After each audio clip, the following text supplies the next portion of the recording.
In every era of human history, there are discoveries that refuse to fit neatly into the stories we tell about our past. Objects carved, forged, or engineered with a precision that seems to defy both time and logic. They sit in museums and locked archives, silent yet unsettling, as if guarding secrets we were never meant to understand.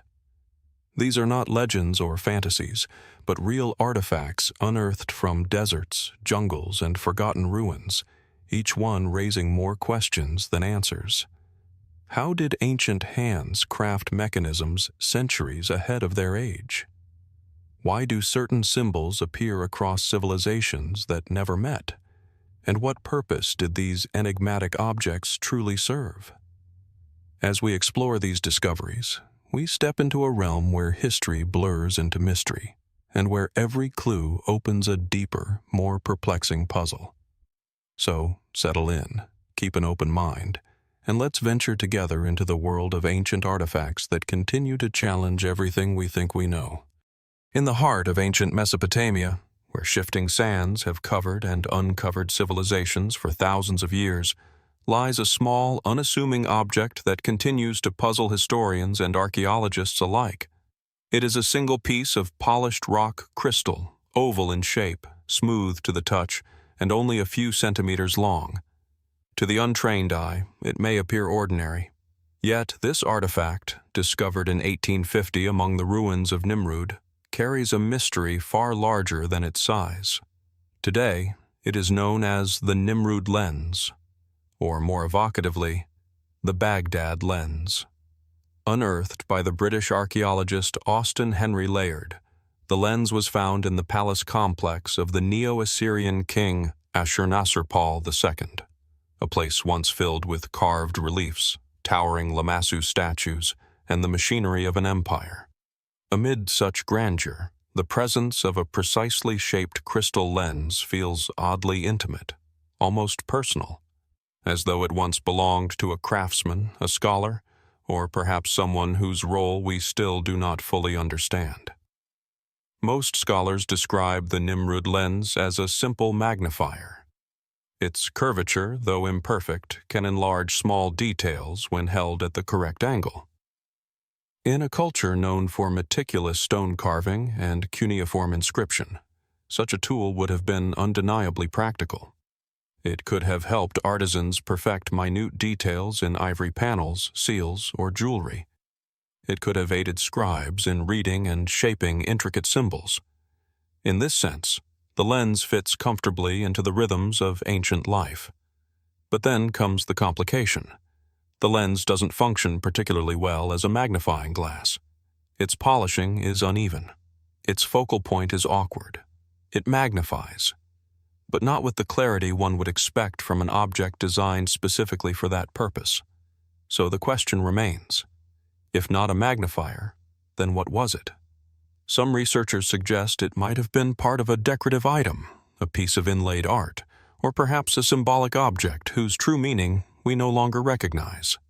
Others propose it served as a burning glass, used to concentrate sunlight for ritual fire or to ignite offerings on sacred altars. This, too, remains plausible. Yet none of these explanations feel entirely complete. The mystery deepens when we consider the lens in relation to other ancient optical artifacts. Polished obsidian mirrors from Mesoamerica, quartz crystals used in early Egyptian craftsmanship, and even the sophisticated optics later developed by the Greeks. Could the Nimrud lens be part of a broader, older tradition of experimenting with light? This leads to more speculative terrain, though still grounded in documented patterns. A few scholars have floated the idea that the lens might have been an early component of a primitive telescope or viewing device. While there is no direct evidence to support the existence of telescopes in Assyria, the question lingers: could ancient observers have understood more about the sky than we currently assume? Then there is the fringe theory, uncertain, debated, but persistent, that the lens functioned as part of an ancient optical system for creating detailed carvings or even for observing celestial bodies with greater precision than the naked eye allows. Some connect it with the astonishing astronomical records kept by Mesopotamian scholars. Others view it as an anomaly, an object that hints at knowledge not fully recorded in surviving texts. Yet for every hypothesis, there is an objection. For every explanation, a missing piece.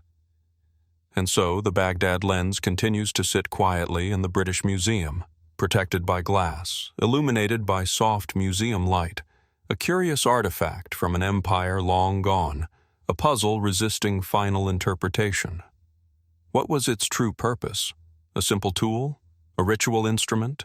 A fragment of forgotten experimentation? Or is it something else altogether? Something we have not yet learned to recognize? The mystery remains, suspended in that narrow space between evidence and imagination, inviting us to look closer and wonder what other secrets might still be buried beneath the shifting sands of history. And as we leave the subtle enigma of the Nimrud lens, an artifact small enough to fit in a palm, yet vast enough to unsettle centuries of assumptions, our journey through ancient mysteries leads us toward something altogether different. Larger, bolder, a monument not of quiet craftsmanship, but of power carved into stone. From a distance, the victory stele of Naram-Sin appears as a towering shard of pink limestone rising from the desert of time. Its surface, weathered yet unmistakably deliberate, captures a single moment frozen from a world more than 4,000 years old. Here, in this monumental relief, the Akkadian king Naram-Sin ascends a mountain, surrounded by defeated enemies, his soldiers trailing behind him in organized lines. But what draws the eye first is not the battle unfolding. It is the figure of the king himself. He stands larger than any other, crowned with what appears to be a horned helmet, a symbol typically reserved for gods. The stele was discovered in the late 19th century at Susa, far from the Akkadian heartland. It had been seized centuries earlier by the Elamites, perhaps as a trophy, perhaps as a symbol of dominance over a once mighty empire. Today, it rests in the Louvre, its surface lit softly from above, the king's gaze still fixed on something distant, something just beyond the edges of the carved stone. Historically, the meaning seems straightforward. This stele commemorates Naram-Sin's victory over the Lullaby people, an assertion of imperial power, a visual declaration of kingship. The horned crown suggests divine favor, or perhaps divine status. His enlarged figure conveys authority. The defeated enemies, depicted in chaotic motion, emphasize the inevitability of Akkadian triumph. And yet, even within this apparent clarity, questions ripple beneath the surface. Why is the composition so different from other Mesopotamian stelae? Why does the king ascend a mountain, a motif more common in myth than in historical record? And what do we make of the alignment of celestial symbols hovering above the scene, carved so faintly they might be missed at first glance?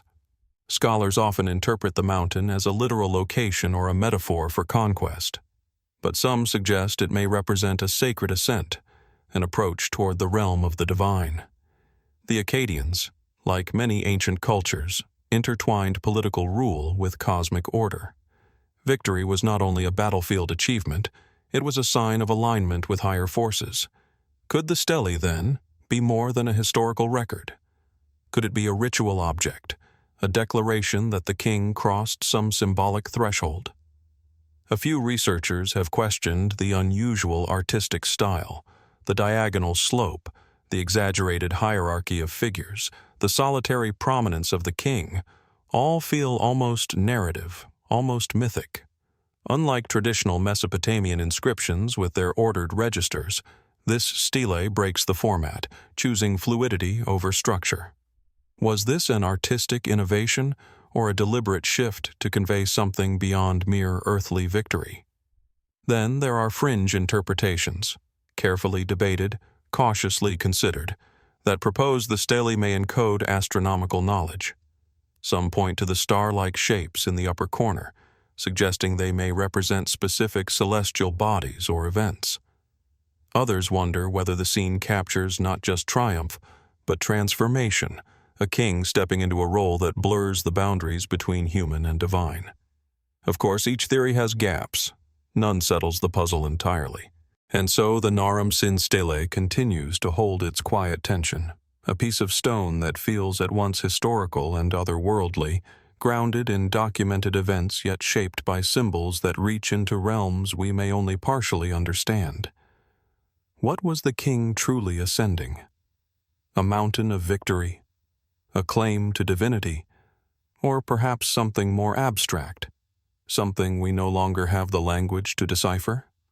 Whatever the answer, the carved stone stands unchanged, inviting us to look again and wonder what truths of the ancient world still lie hidden in plain sight. Continuing our journey through ancient enigmas, we leave behind the monumental presence of the Naram-Sin Stele, its stone surface a frozen tableau of power and divine ambition, and move towards something far smaller, yet equally confounding.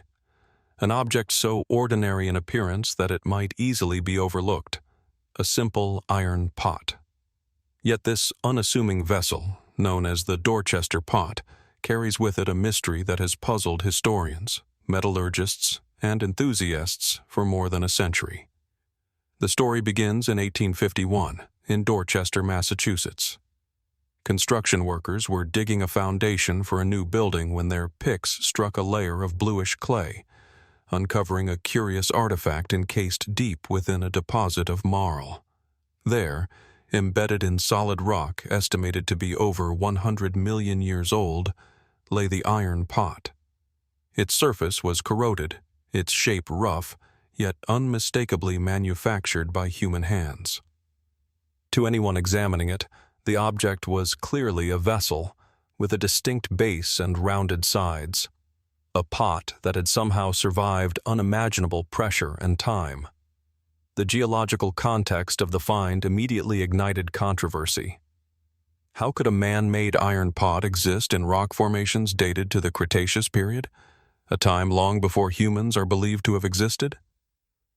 Mainstream explanations suggest that the pot became embedded in a concretion, a natural cementing of minerals that formed around it relatively recently. Perhaps it was a case of a buried artifact, trapped over decades or centuries by sediment accumulation. Yet the precise circumstances of its discovery, deep within the clay, left many questions unanswered, and the Dorchester Pot became an enduring point of fascination in debates over human history and prehistory. Examination of the pot itself reveals an object of functional simplicity, yet it raises subtle technical questions. Its construction is unmistakably deliberate. Hammered or molded iron with a lip that suggests pouring or containing liquids. There is no sign of accidental formation. This is clearly the product of intentional human effort. Metallurgists studying the artifact in later decades noted the composition of the iron, questioning whether the forging techniques could align with the understood technological capabilities of early settlers or even earlier civilizations. Was this simply an overlooked colonial-era artifact? Or does it hint at something much older, something that challenges the conventional timeline of metallurgy? Some researchers propose that the Dorchester Pot is evidence of 19th century industry, an iron pot lost, then encased in a concretion over decades. Yet, proponents of more speculative theories argue that its presence in hardened sedimentary layers suggests a far older origin. Could this be a remnant of a civilization entirely unknown to us, one that existed long before recorded history? Or might it be the result of natural geological processes that created an uncanny imitation of human manufacture, a coincidence so precise it continues to provoke debate? Adding to the mystery is the broader context of similar finds around the world, objects that seem to appear in geological layers far older than their supposed human origin. These discoveries, often labeled as out-of-place artifacts, include metallic implements, carved stones, and other items that refuse easy categorization.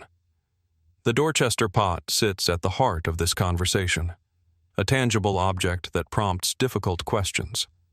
How complete is our understanding of human technological development? Could we be missing chapters of history that predate known civilizations by millions of years? Some fringe theories take the intrigue further. Could this pot be evidence of time travel or of ancient visitors whose technology far exceeded our expectations? While such ideas remain speculative and unsupported by mainstream archaeology, their persistence speaks to the enduring power of the mystery. The Dorchester Pot is more than iron in clay. It is a puzzle that confronts our assumptions about history, technology, and the passage of time. Yet there are subtler questions too. Questions that do not demand radical answers but still unsettle. What does the pot tell us about the people who made it, if they were indeed human? What was its purpose? Did it hold water, grain, or something more symbolic? Every scratch, every curve in its form is a trace of intent. Yet the context of its burial and the immense age of the surrounding rock defy simple explanation. The Dorchester Pot also reminds us of the fragile boundary between certainty and mystery in archaeology.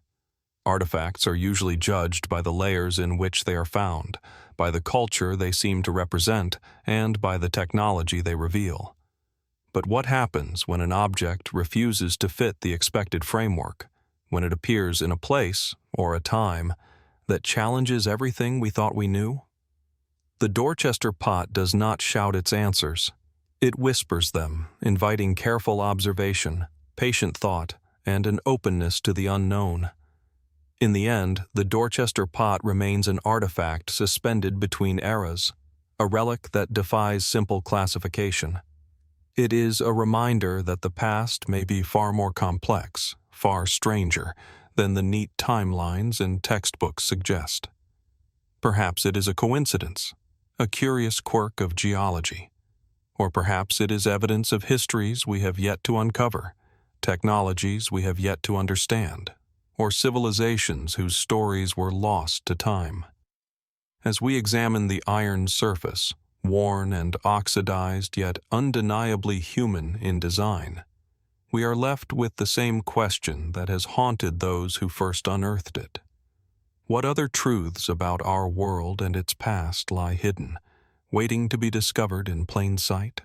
The Dorchester Pot, small and silent, keeps its secret, and in doing so, it challenges us to look closer, to question assumptions, and to wonder what other mysteries might still be embedded in the rocks beneath our feet.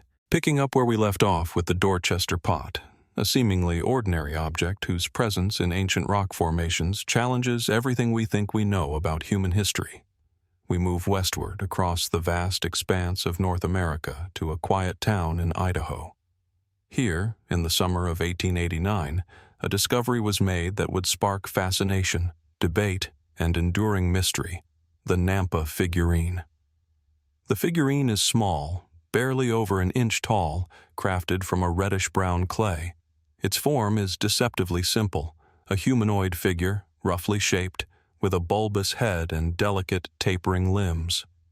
Yet, for its modest size, the figurine is precise, suggesting an intentionality and skill in its creation. When it emerged from the earth, encased within layers of clay and silt, those who uncovered it immediately recognized it as human-made, but the circumstances of its burial would ignite controversy that continues to this day. The figurine was unearthed by a well-known local collector, an experienced man familiar with the soils and deposits of the region. He had drilled deep into the riverbank near Nampa, hoping to access wells for water, when his tools struck something unusual. Embedded nearly 300 feet below the surface, in compacted deposits believed to be of Pliocene age, the small clay figure appeared as an anomaly, tiny, yet unmistakably shaped by human hands. Mainstream archaeology has long maintained that humans did not inhabit North America until tens of thousands of years later, and certainly not during the Pliocene, a geological epoch stretching roughly 5 to 3 million years ago. Yet here was a figure, seemingly defying the established timeline, challenging our understanding of human presence on the continent. The figurine itself is simple, almost primitive, yet its very existence is profound. Its head, slightly oversized in proportion to the body, hints at an artistic or symbolic convention rather than strict anatomical representation. Its limbs are slender but formed with deliberate care, suggesting a figure designed to be held, observed, or perhaps used in ritual. Every line, every curve, bears the imprint of intentionality. This is not a natural formation. This is a human hand made manifest, frozen in clay for millions of years, or so the surrounding geology suggests. Skeptics of the find argue that the stratigraphic context may have been misinterpreted. Could the figurine have fallen into cracks or fissures in the soil and become buried more deeply than usual over time? Might the drilling process itself have introduced the object into older layers? These are reasonable concerns, and they highlight the challenges inherent in understanding objects found outside controlled archaeological excavations. Yet even accounting for possible contamination, the Nampa figurine continues to provoke difficult questions. Those willing to consider more speculative perspectives point to the extraordinary implications if the figurine truly is as old as the deposits suggest. Could it represent evidence of an ancient, as yet undocumented human species inhabiting North America millions of years ago? Could it suggest that early hominins had reached technological or artistic sophistication far earlier than we currently believe?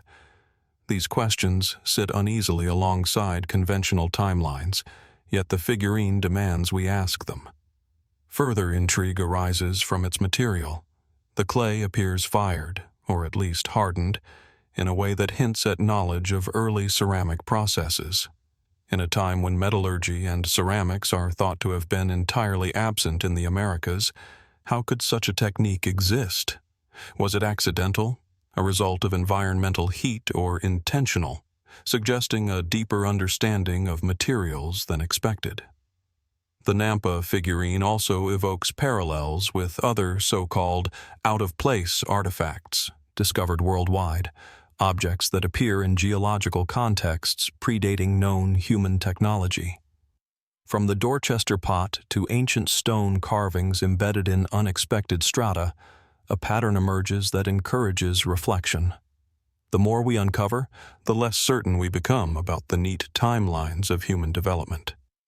The figurine is small, yet it speaks loudly to the persistent mysteries of our past. Even the interpretation of its form is contested. Some suggest it represents an anthropomorphic deity or a symbolic figure, a miniature idol intended for ritual use. Others propose it might have served a practical purpose, though what that purpose could have been remains elusive. Every hypothesis opens new questions, and none resolve the tension between the object and the age of its surrounding sediment. Ultimately, the Nampa figurine asks us to pause and reconsider assumptions. It is a reminder that history is not a fixed narrative, but a puzzle constantly reshaped by new discoveries. Perhaps it is an outlier, a fluke of geology and human action, or perhaps it is a fragment of a far older story, one in which human or humanoid creativity extended deeper into time and space than our textbooks allow. Holding the figurine in imagination, one cannot help but wonder, who shaped this clay? For what purpose? And how did it come to rest so deeply, encased in earth that may have witnessed the rise and fall of landscapes long before our species appeared? The Nampa figurine, small and silent, invites us to reflect on the vastness of time and the mysteries buried within it. It challenges our understanding, whispers of forgotten chapters, and leaves us with the quiet, haunting question, what other traces of ancient human presence might still lie hidden, waiting to be uncovered beneath the layers of our world? As we move from the delicate enigma of the Nampa figurine, an object small in size yet monumental in the questions it raises about human history, we now journey across continents to the bustling heart of India. There, standing silently in the sun-drenched courtyard of the Qutb complex in Delhi, is an artifact whose presence continues to defy the passage of time: the Iron Pillar of Delhi.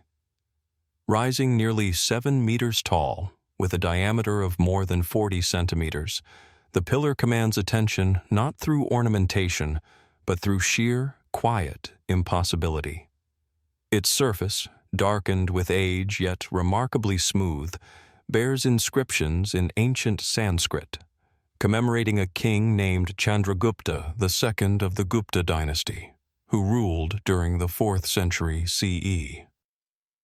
From a distance, it appears as a simple column, a sentinel amidst the ruins of the Qutb Minar complex. But closer inspection reveals a marvel that has captivated metallurgists, historians, and curious minds alike. Despite standing exposed to the elements for over 1,600 years, the pillar shows almost no signs of rust. The iron pillar's resistance to corrosion is extraordinary. In an environment subject to monsoon rains, temperature fluctuations, and centuries of pollution, iron typically succumbs to oxidation within decades. Yet this pillar has endured, its metal surface remaining remarkably intact.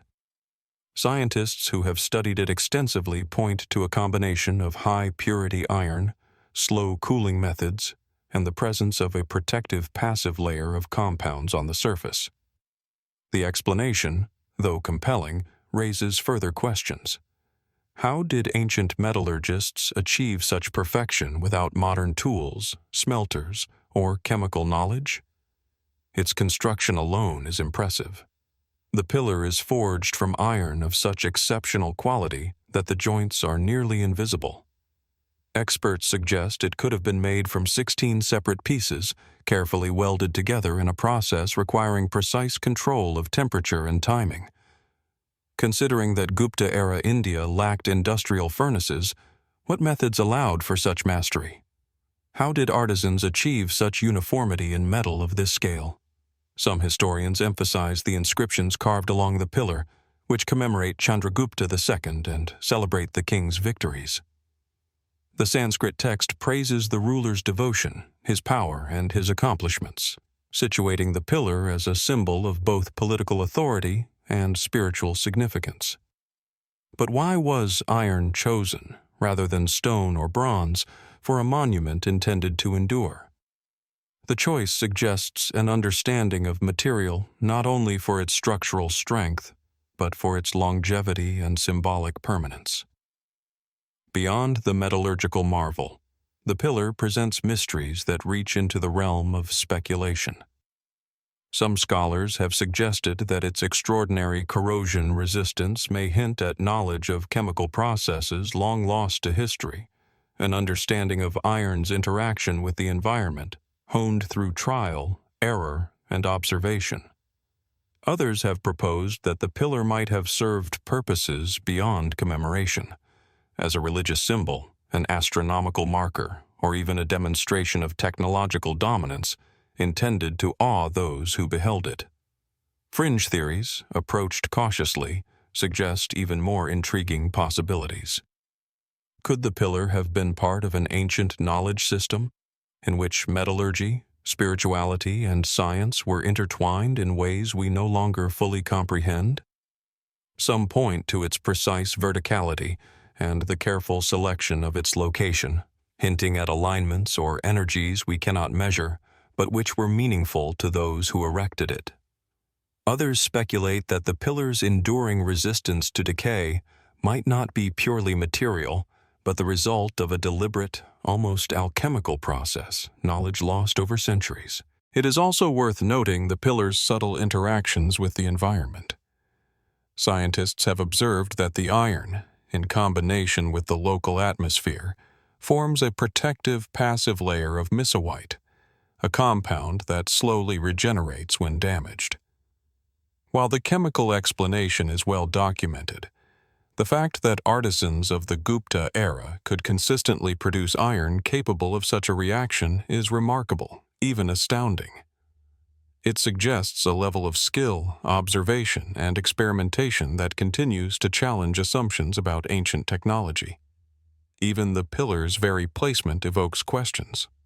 Set amidst a complex of Islamic structures built centuries later, the Iron Pillar predates its surroundings, surviving earthquakes, invasions, and the passage of countless generations. Its endurance is more than physical, it is temporal, a witness to history itself. And yet, the purpose of its location, its relationship to other monuments, and the full extent of its significance remain open to interpretation. The Iron Pillar of Delhi, in its quiet, steadfast presence, embodies a tension between the known and the unknown.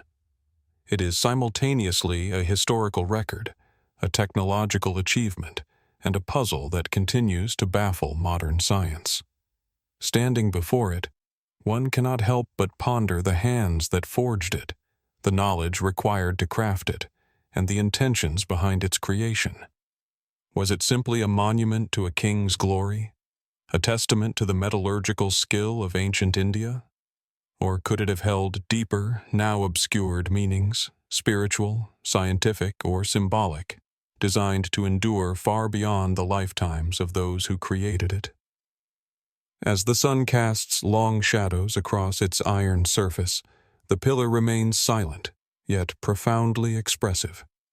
It invites us to look closer, to reflect on human ingenuity, and to question what other secrets of ancient craftsmanship may lie waiting to be rediscovered. The Iron Pillar does not give its answers freely. It asks us, instead, to consider the mysteries of skill, knowledge, and intention, and to wonder what other technological wonders of the ancient world have been lost, buried, or hidden in plain sight, waiting for eyes willing to see them. Flowing from the monumental achievement of the Iron Pillar of Delhi, an object whose silent endurance challenges our understanding of ancient metallurgy, we now turn our attention to something almost impossibly small, yet equally enigmatic: the Ural metal micro-objects. Unlike towering columns or intricately carved stele, these artifacts are measured not in meters but in microns, tiny fragments of metal that defy conventional explanations and invite questions about the limits of both human skill and natural processes. The story begins in the remote regions of the Ural Mountains in Russia, an area long steeped in mineral wealth and geological complexity. In the late 20th century, scientists and geologists conducting routine analysis of mineral deposits discovered fragments of metallic objects embedded within rock formations. At first, the items appeared insignificant, almost like specks of dust under the microscope. But closer examination revealed something astonishing. These micro-objects were not random metallic inclusions. They displayed shapes, structures, and even patterns that suggested deliberate manufacture. Magnified many times over, the Ural micro-objects resemble tiny needles, spheres, and spirals, some so precise that their symmetry and smoothness appear engineered rather than accidental. Certain fragments even exhibit apparent perforations or hollow centers, as if they were components of miniature mechanical systems. For researchers trained to study natural formations, the objects were at once mesmerizing and perplexing. How could metal, subjected to millions of years of geological pressure, form such intricate, uniform structures without intelligent intervention?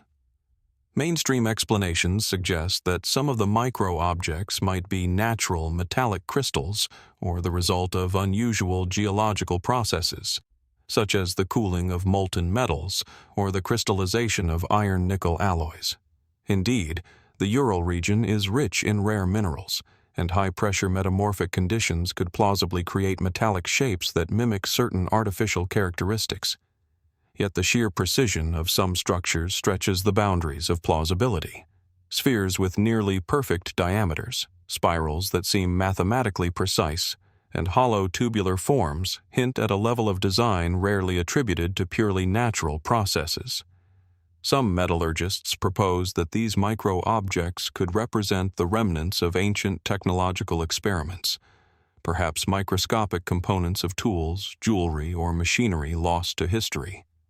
But if that were the case, what civilization could have possessed the tools and methods necessary to fabricate metal at such a microscopic scale, especially in an era long before any known nanotechnology? And how did these objects come to be embedded in geological layers that predate modern humans? Adding to the intrigue is the discovery of different metal compositions among the fragments, including combinations of iron, nickel, and trace alloys that suggest selective smelting or purification. Could these have been early attempts at metallurgy beyond our current understanding? Or are they the result of natural chemical processes we have yet to fully comprehend? Every analysis seems to answer one question while generating countless others. The Ural micro-objects also resonate with other anomalous finds worldwide. From ancient metallic artifacts embedded in rock in North America to the finely crafted tools of prehistoric Europe, there appears to be a pattern. Objects that challenge chronological and technological assumptions. Could the micro-objects be remnants of a forgotten branch of human or pre-human ingenuity? Or might they be the byproducts of natural forces so precise they mimic intelligence? Fringe theories, cautiously considered, propose even more astonishing possibilities. Some suggest that these objects could be microscopic remnants of an advanced civilization, perhaps one that existed long before recorded history, and whose knowledge of metallurgy and engineering exceeded anything we can imagine. Others speculate that the objects could have extraterrestrial origins, embedded in terrestrial rock through impacts or other unknown processes. While such ideas remain speculative, their very existence underscores the profound uncertainty these artifacts inspire. Even more subtle questions linger. Why are such objects concentrated in specific mineral layers? What geological processes could allow metal, manipulated or naturally shaped, to survive intact for millions of years? And if these structures are artificial, what was their intended function? The answers remain elusive, and the micro-objects resist easy categorization, challenging both scientific methods and imagination. Despite their minuscule size, the Ural metal micro-objects have a monumental impact on our understanding of the past.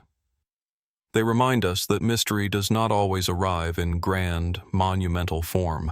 Sometimes it is microscopic, hidden in plain sight, and only revealed through patience, magnification, and careful study.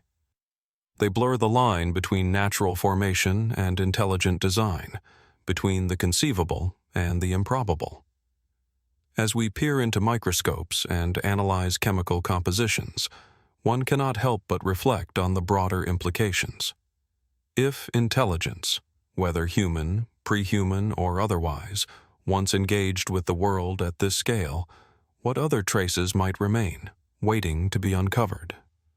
Could the Ural micro-objects represent the earliest whispers of technology, hidden for eons? Or are they extraordinary coincidences crafted by the slow hand of nature? Whatever the truth, these tiny artifacts invite contemplation.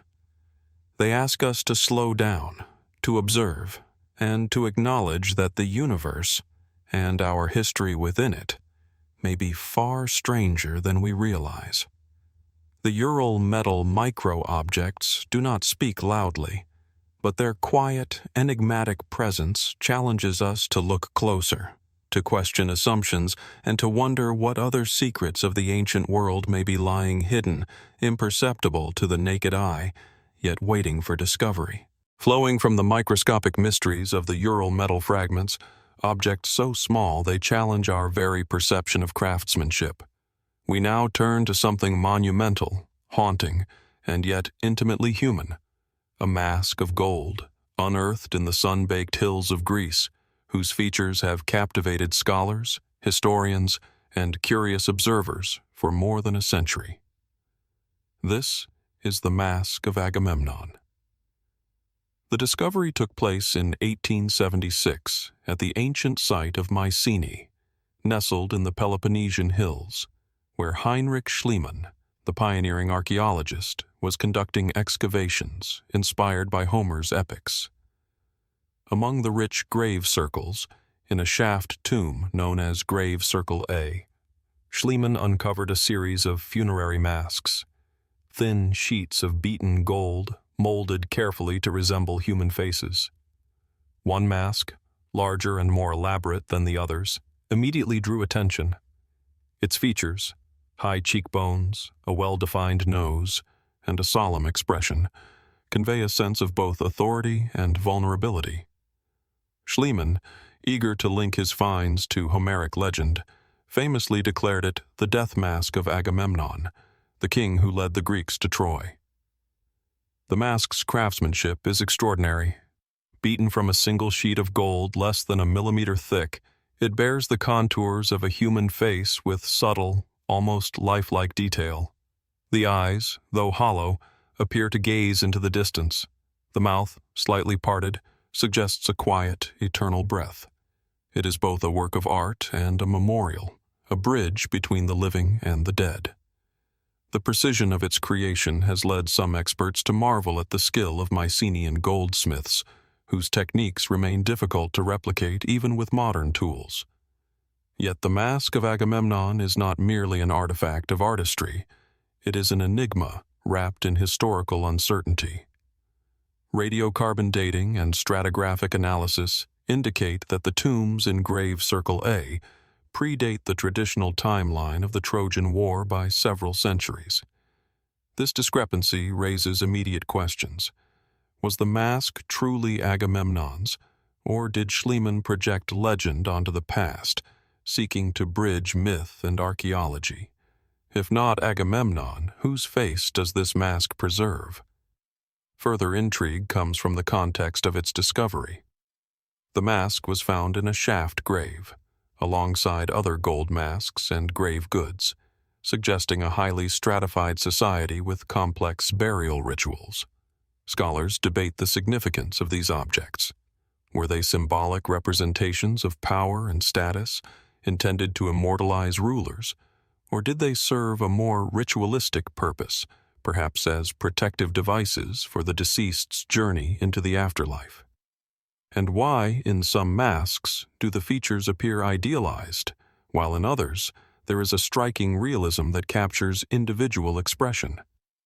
The mask also raises metallurgical questions. The Mycenaean gold appears remarkably pure, and the methods used to hammer it into thin, lifelike forms reflect a sophisticated understanding of metalwork that is still not entirely explained. Could this level of skill have been widespread, or was it reserved for an elite few? And how did artisans develop such expertise without written instructions or advanced tools, at a time when most metals were crude and utilitarian? Speculation extends even further. Some researchers suggest that the masks might encode more than identity. They may reflect social hierarchy, religious belief, or even cosmological symbolism, with features designed to convey specific traits or virtues. Could the subtle variations in facial characteristics indicate lineage, divine favor, or a codified system of representation we no longer understand? Others propose that the masks were intended to capture the essence of the deceased, a spiritual preservation of identity that goes beyond the physical. Fringe theories, approached cautiously, suggest even more provocative possibilities. Could these masks hint at a lost understanding of metallurgy, artistry, or ritual practice so advanced it has been obscured by time? Could they represent a culture whose sophistication was far greater than the surviving evidence allows us to perceive? The mask of Agamemnon, like the Nampa Figurine or the Ural micro-objects, seems to straddle the line between what we can explain and what continues to elude our grasp. And yet, even with all this scrutiny, the mask retains a quiet dignity, refusing to reveal its full story. Its hollow eyes do not accuse or demand, they invite reflection. They remind us that history is as much about interpretation as it is about evidence, and that our desire to link myth with reality can illuminate truths, but also create illusions. The mask embodies this tension. It is simultaneously a historical artifact, a work of art, and a symbol whose meaning may forever remain just out of reach. Standing before images of the mask, one cannot help but feel a profound connection across millennia. The hands that shaped it, the eyes that once peered through it, the rituals that surrounded its creation. All speak to human experience, ambition, and mortality. And yet, the questions linger. Whose face does this truly preserve? What secrets of Mycenaean society, belief, and artistry remain hidden beneath its thin sheet of gold? Could there be meanings lost to time, deliberately encoded in form and detail, that we are simply not yet capable of deciphering? The Mask of Agamemnon, like the other artifacts we have explored, from microscopic metal fragments to monumental pillars, from enigmatic figurines to golden death masks, stands as a testament to the depth and mystery of human history.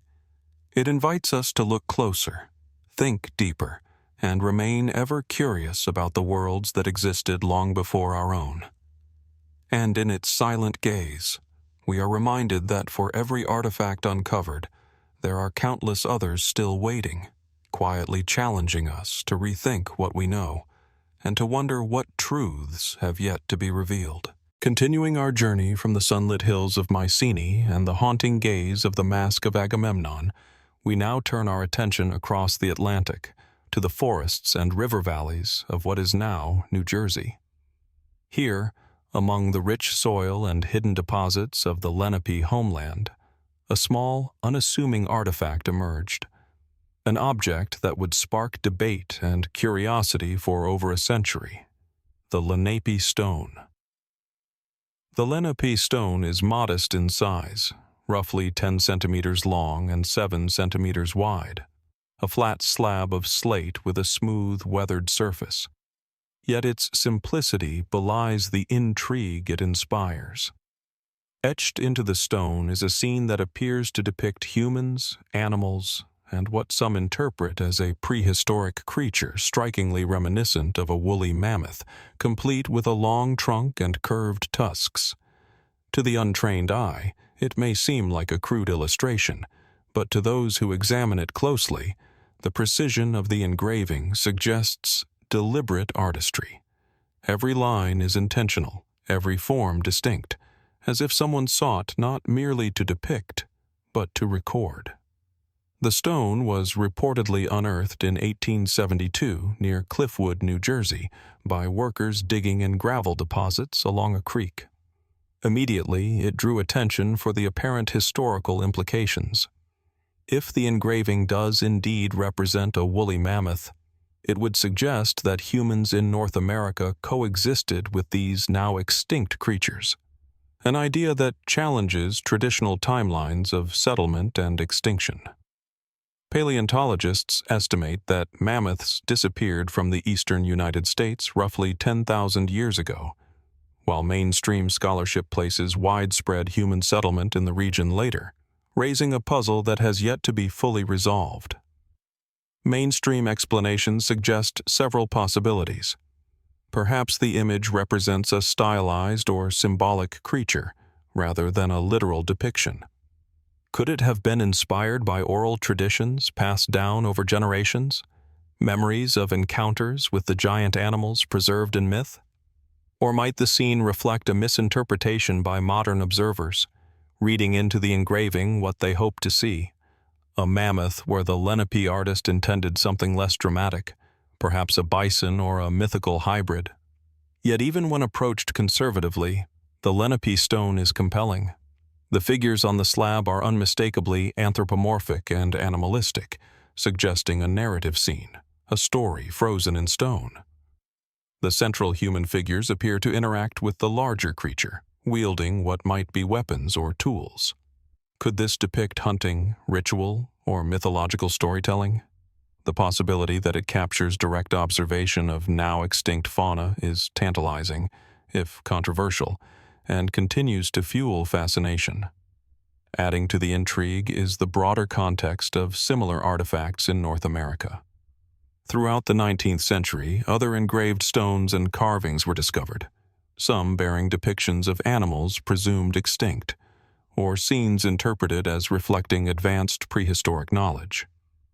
The Lenape stone sits at the heart of this conversation, a small, quiet artifact with enormous implications. It raises the question, What did the first peoples of North America know, see, and preserve in their art? And how much of that knowledge has been lost to time? Fringe theories have expanded the conversation even further. Some suggest that the Lenape Stone could indicate that humans arrived in North America far earlier than widely accepted, coexisting with megafauna for thousands of years. Others speculate that the engraving represents not just observation, but knowledge of anatomy or hunting practices that has been entirely erased from the record. While such interpretations remain speculative, the stone's ability to provoke these questions underscores its significance. Metallurgical and geological analyses have attempted to date the artifact more precisely. Slate, a relatively stable material, preserves engravings remarkably well, yet the circumstances of its discovery, disturbed soil and gravel deposits, make precise dating difficult. Was the stone a product of the late Pleistocene, or was it carved centuries later, reflecting memory rather than direct observation? Each possibility carries profound implications for our understanding of early human activity in the Americas. Even the artistry itself invites reflection. The proportions of the figures, the curvature of the mammoth-like animal, the alignment of human forms in apparent action, these details suggest a mind at work, interpreting the natural world and encoding it in visual form. Could this be a representation of daily life, of hunting, of ritualized interaction with the environment? Or does it carry a symbolic meaning, a story or myth now lost to history, that used imagery familiar to its creators but obscure to us? Ultimately, the Lenape Stone challenges the boundaries between observation and imagination, history and legend. It is small, yet it raises enormous questions about human presence, about memory, about the ways early peoples recorded and transmitted knowledge. Could it be a straightforward depiction of extinct fauna or a symbolic encoding of something more complex? Perhaps a spiritual or cultural narrative we can only glimpse through the lines etched in stone? As we examine the Lenape Stone, there is a sense of intimacy and distance all at once. Intimate because the artifact connects us to individual humans who lived, observed, and interpreted the world thousands of years ago.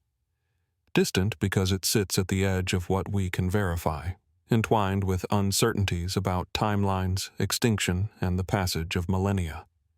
It whispers of a world that existed long before ours, yet touches ours through its quiet persistence. And so the Lenape Stone, small and unassuming in form, yet vast in the questions it provokes, remains a silent witness to human curiosity, skill, and perhaps memory of a world now gone. It asks us to look closer, to question the assumptions we hold about prehistory, and to wonder what other traces of humanity's earliest encounters with the natural world might still lie hidden, waiting for the careful eye to uncover them. Flowing from the forested riverbanks of New Jersey and the small yet enigmatic Lenape Stone, we now journey thousands of miles to the high plains of Bolivia, near the shores of Lake Titicaca, to examine an artifact that continues to intrigue linguists, archaeologists, and explorers alike, the Fuente Magna bowl. At first glance, the bowl is unassuming, a shallow, rounded vessel, roughly the size of a large soup plate, carved from a dark stone with a smooth, polished surface. But upon closer inspection, its rim and interior reveal an extraordinary detail. Rows of engraved symbols, arranged with careful precision, covering both the inside and outside of the vessel. These symbols, a mix of linear patterns and geometric markings, resemble ancient cuneiform script from Mesopotamia, yet they were found thousands of miles from the cradle of civilization, where such writing first developed. The bowl, therefore, presents a puzzle as much linguistic as archaeological, a whisper of a story that crosses continents and epochs. The discovery of the Fuente Magna bowl dates to the mid-20th century, when it was unearthed near the town of Fuente Magna, not far from the famed Tiwanaku ruins. Local reports suggest that the bowl was found accidentally by a laborer digging near ancient terraces. Its significance was not immediately understood, but scholars quickly recognized the unusual carvings, sparking debates about origin, age, and purpose. The very presence of such inscriptions in the Andes challenged conventional models of pre-Columbian contact and communication. Mainstream interpretations suggest that the bowl may have been created by local cultures, influenced by external ideas, perhaps through trade or migration. The possibility that cuneiform-style symbols appeared in South America long before European contact is tantalizing, yet the evidence remains inconclusive. Critics argue that superficial resemblances to Old World scripts can be coincidental or the result of misinterpretation. The question remains, are we seeing deliberate writing or patterns that our modern minds interpret as familiar symbols? The craftsmanship of the bowl itself is remarkable. Carved from granite or diorite, a material notoriously difficult to work without advanced tools, the vessel is unusually smooth, and the engravings display a consistency that suggests careful planning. Could the artisans have possessed technologies or techniques unknown to the surrounding cultures? Or does the bowl represent a fusion of local knowledge and distant inspiration? The questions multiply as one examines the delicate precision of each character, each etched line echoing a purpose that has been obscured by time. Some scholars propose that the bowl served a ceremonial or ritualistic purpose. Its careful engraving, the choice of stone, and the symmetry of its design all suggest an object intended for sacred or symbolic use. Perhaps it held water, grain, or other offerings in religious rites. Others speculate that the inscriptions may have encoded information, genealogies, prayers, or astronomical data. If so, what knowledge was being preserved, and why was it inscribed in symbols so strikingly similar to those from Mesopotamia, across the world, and centuries earlier? Fringe theories, approached with cautious curiosity, suggest even more extraordinary possibilities. Could the Fuente Magna bowl represent evidence of pre-Columbian transoceanic contact, a cultural exchange spanning thousands of miles before Columbus? Or might it indicate an unknown or forgotten civilization, bridging old and new worlds in ways that defy traditional historical models? While such interpretations remain speculative, they underscore the enduring mystery of the bowl and its inscriptions. The linguistic aspect of the bowl adds another layer of fascination. Scholars trained in cuneiform have attempted to translate the symbols, but consensus remains elusive. Some signs bear striking resemblance to Sumerian or Proto-Sumerian characters, yet others appear unique, suggesting either an adaptation, a hybrid system, or something entirely original. Could this represent an indigenous attempt at script inspired by distant visitors? Or does it hint at an ancient, sophisticated system of writing now lost to history? Even the context of the bowl's discovery contributes to its enigma. Found near the Tiwanaku Terraces, an area already associated with monumental architecture, astronomical alignment, and advanced hydraulic engineering, the vessel seems almost at home yet out of place. Was it part of local ritual practices, a gift from afar, or a relic transported through means we cannot yet imagine? Each possibility carries profound implications for how we understand human movement, interaction, and knowledge in antiquity. The Fuente Magna bowl, in its quiet solidity, invites reflection on the persistence of mystery in human history. It asks us to consider questions that stretch beyond geography, chronology, or conventional explanations. Who carved it and why? What stories, beliefs, or knowledge did the inscriptions preserve? And how did such an object come to exist in a landscape so distant from the civilizations with which it appears to share symbolic language? Holding the image of the bowl in mind, one senses the echo of countless hands that shaped it, engraved it, and perhaps revered it. Its markings are a conversation across millennia, a coded message that challenges modern assumptions. We are reminded that history is neither linear nor complete, and that each artifact carries layers of meaning, technical, cultural, and philosophical, that may remain elusive. The Fuente Magna Bowl, like the artifacts we have explored before it, from the microscopic Ural metal fragments to the haunting mask of Agamemnon and the Lenape Stone, stands as a testament to human ingenuity, curiosity, and mystery. Its presence urges us to look closer, think deeper, and remain open to the possibility that our understanding of ancient civilizations is far from complete. And as we study its engraved symbols, we are left with a question that lingers in the mind long after the bowl itself has returned to its quiet resting place. What other secrets of human history lie waiting, hidden in plain sight? And what might they yet reveal about the reach of human creativity across time and space? Flowing from the high plains of Bolivia and the enigmatic Fuente Magna Bowl, a vessel whose inscriptions hint at distant connections and lost knowledge, we now turn to a fragment of papyrus whose very existence challenges our perception of ancient texts and the worlds they describe, the Tulli Papyrus. Unlike the solid permanence of stone or metal, papyrus is fragile, a delicate material easily lost to time, climate, and human neglect. Yet it is precisely on this slender, perishable medium that the Tulli Papyrus is said to record a phenomenon both extraordinary and unsettling. Reportedly discovered in the Egyptian National Museum by Alberto Tulli, the papyrus is claimed to describe unusual celestial events during the reign of Thutmose III, around 1480 BCE.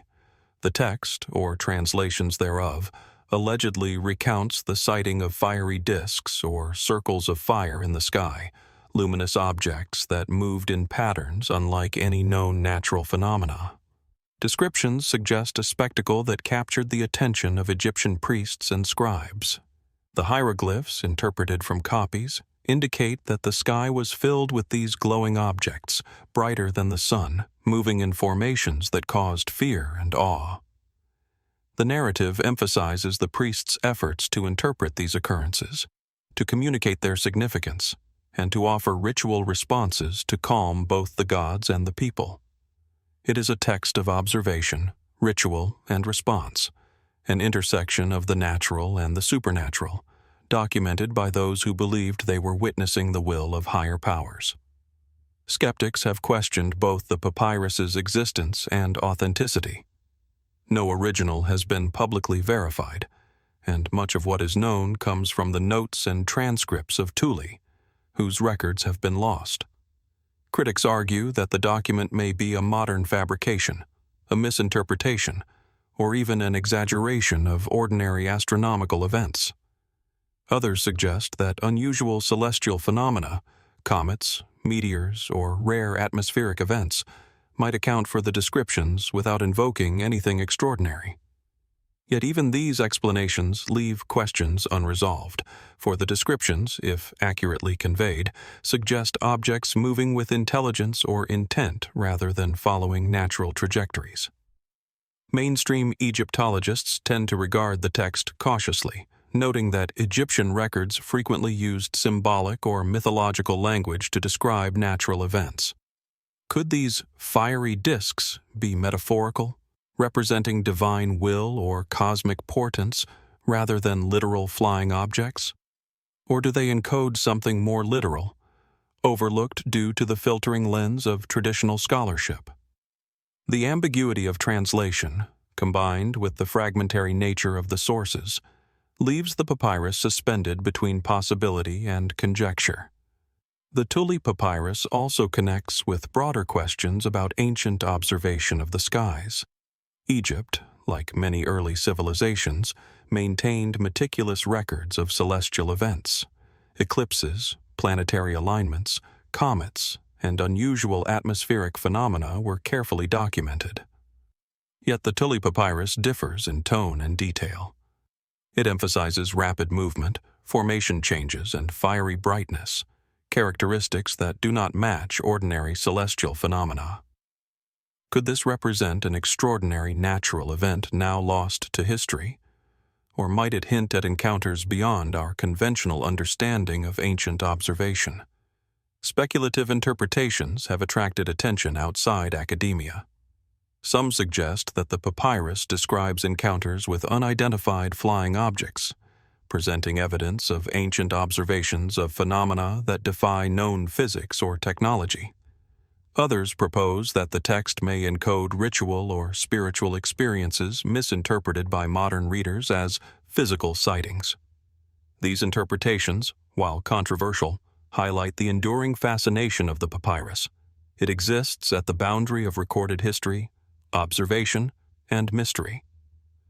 What makes the Tulli Papyrus particularly compelling is its intersection of authority and description. Unlike casual reports, this document, if authentic, comes from temple archives, from priests whose role was to chronicle the heavens and interpret them for the kingdom. It is an attempt to preserve knowledge, to make sense of events that disrupted the ordinary, and to integrate them into the cosmology and governance of Egypt. Even if the fiery disks were atmospheric phenomena or celestial anomalies, the care with which they were recorded suggests they were deeply significant, perceived as extraordinary enough to merit meticulous notation. The papyrus also prompts reflection on the fragility of knowledge. How many extraordinary observations have been lost to the decay of papyrus, the upheaval of libraries, or the vagaries of translation? If the Tulli Papyrus is real, it is one of the rare glimpses into a worldview where the sky itself could be a theater of the unknown, where humans observed, interpreted, and recorded what they could not yet fully comprehend.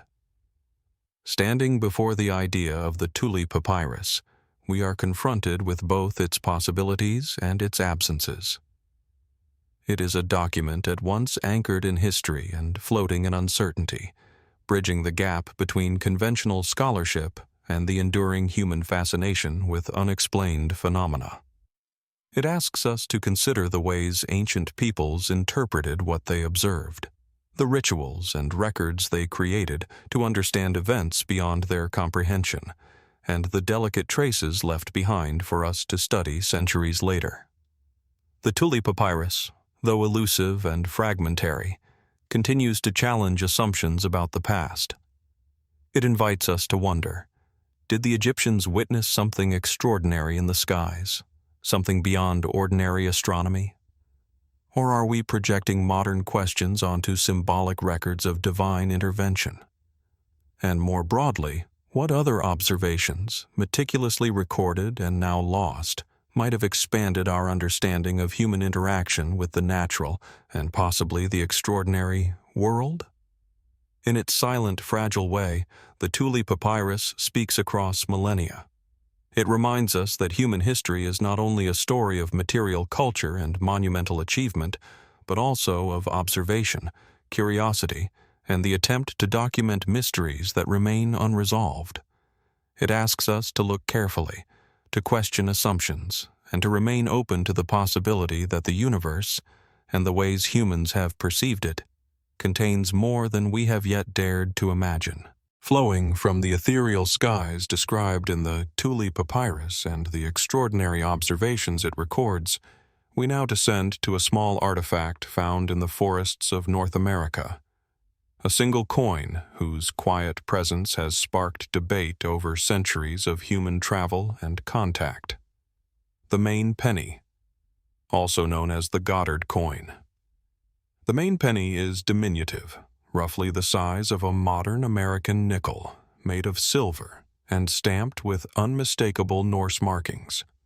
Its design, including the characteristic cross and inscriptions, places it firmly in the 11th century, within the era of Viking exploration in the North Atlantic.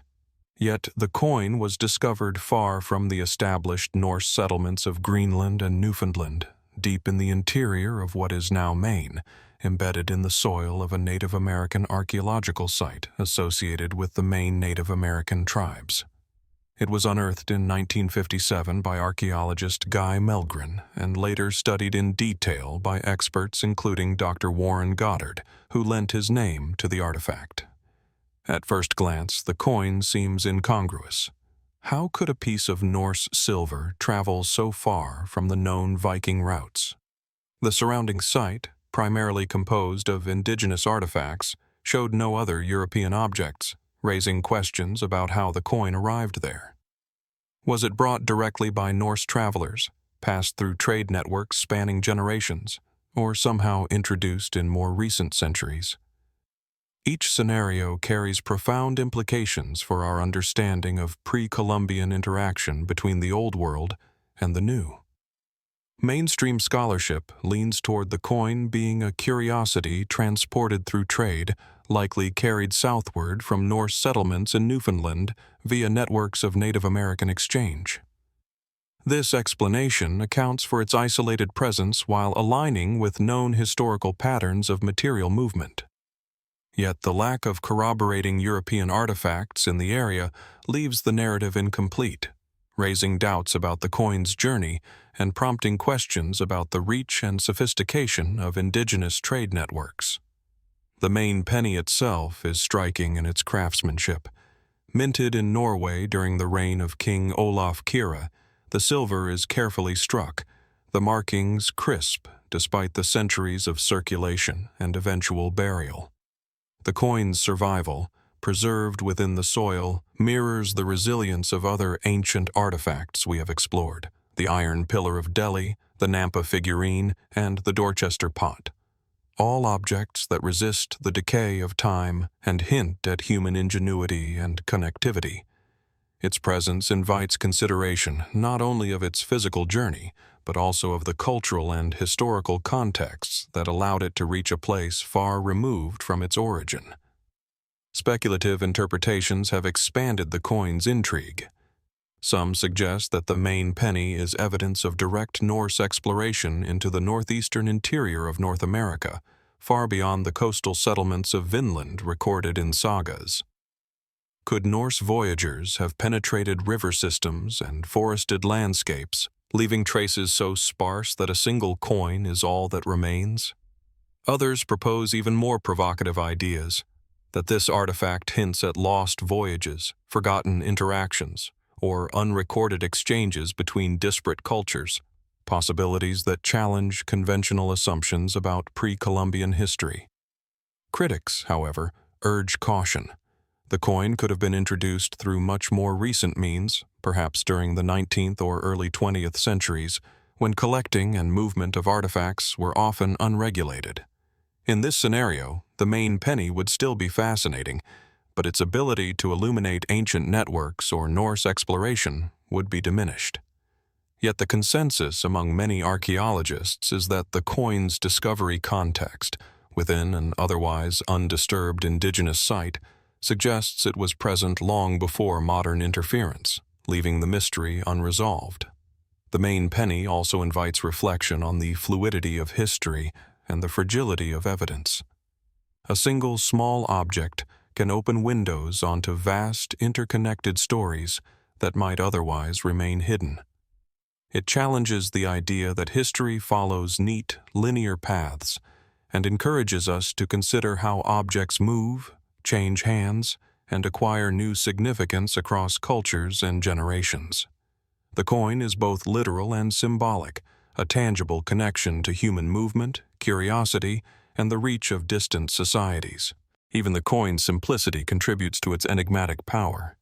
Unlike monumental stele, elaborately carved figurines, or inscribed bowls, it is a humble piece of currency, a tool of commerce transformed into a symbol of mystery by its isolation and context. How often do ordinary objects become extraordinary simply because of the paths they travel, the hands they pass through, and the stories that remain unwritten around them? The Maine penny reminds us that history is not only recorded in grand monuments, but also in small, quiet artifacts that bear witness to journeys, encounters, and connections beyond our immediate perception. As we consider the Maine penny, we are invited to imagine its journey. Who held it in their hand before it entered the soil of Maine? Was it traded deliberately, lost accidentally, or transported through channels we can no longer reconstruct? And what does its presence tell us about the movement of peoples, goods, and ideas in a world long before the maps and records we now rely upon? The Goddard coin, modest in size yet monumental in implication, occupies a space between certainty and speculation, between documented history and tantalizing possibility. It is a reminder that every artifact, no matter how small, has the potential to reshape our understanding of the past, to challenge assumptions, and to illuminate the hidden threads of human connection. And as we hold the image of this silver coin in our minds, we are left with a quiet, compelling question. What other traces of ancient journeys, encounters, and discoveries remain buried beneath the soil, waiting to reveal their stories to those patient enough to look?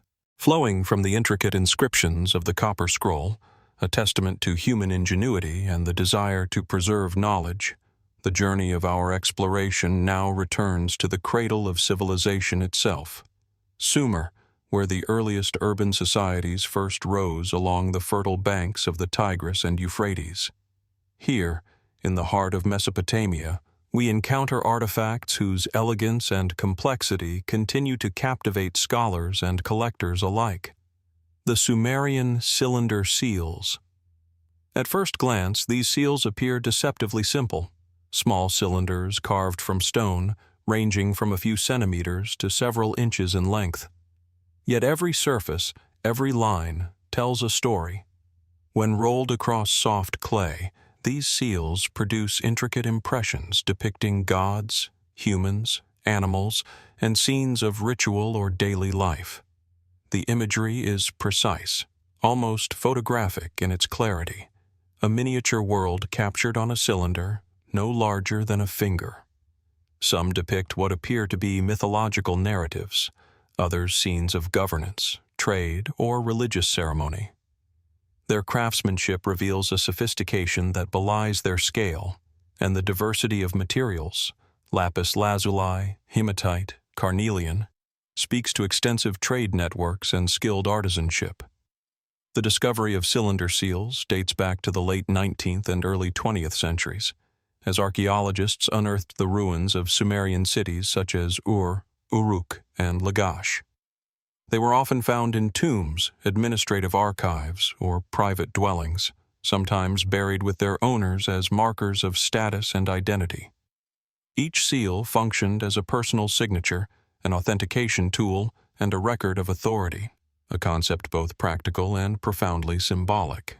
Yet even with this clear function, these objects evoke deep mysteries, for the imagery often transcends the mundane, depicting scenes that remain difficult to interpret fully. Mainstream scholarship interprets the seals primarily as tools of administration, a way to authenticate documents, mark property, and establish social hierarchies. The meticulous detail allowed individuals to convey authority, identity, and intent in a world where literacy was limited. Yet, when examining the scenes closely, questions arise. Some seals depict figures in enigmatic postures, creatures that do not appear to correspond to known animals, or technologies that seem advanced for their time. Could these images be purely symbolic, mythological representations, or do they hint at aspects of Sumerian life and knowledge that we have yet to understand? The seals also reveal extraordinary technical skill. Engraving a hard stone cylinder with such precision to produce a coherent and continuous image when rolled on clay demands not only artistic talent, but also a deep understanding of geometry, proportion, and perspective. Could the level of sophistication seen in these objects suggest a more advanced understanding of design and engineering than is commonly attributed to early urban societies? And how did these techniques develop in a period so distant from modern tools, yet with results so consistent and enduring? Some seals have sparked even more provocative speculation. A few depict what appear to be vehicles, objects, or instruments whose functions are not immediately clear. Certain scenes feature elongated shapes or devices that, to the modern eye, might resemble wheeled chariots, flying machines, or mechanical contraptions. While mainstream scholars caution against reading contemporary technology into ancient art, these depictions continue to fuel debate. Were they symbolic representations of mythological conveyances, or do they preserve glimpses of lost technologies or knowledge? The symbolism of the seals further deepens their allure.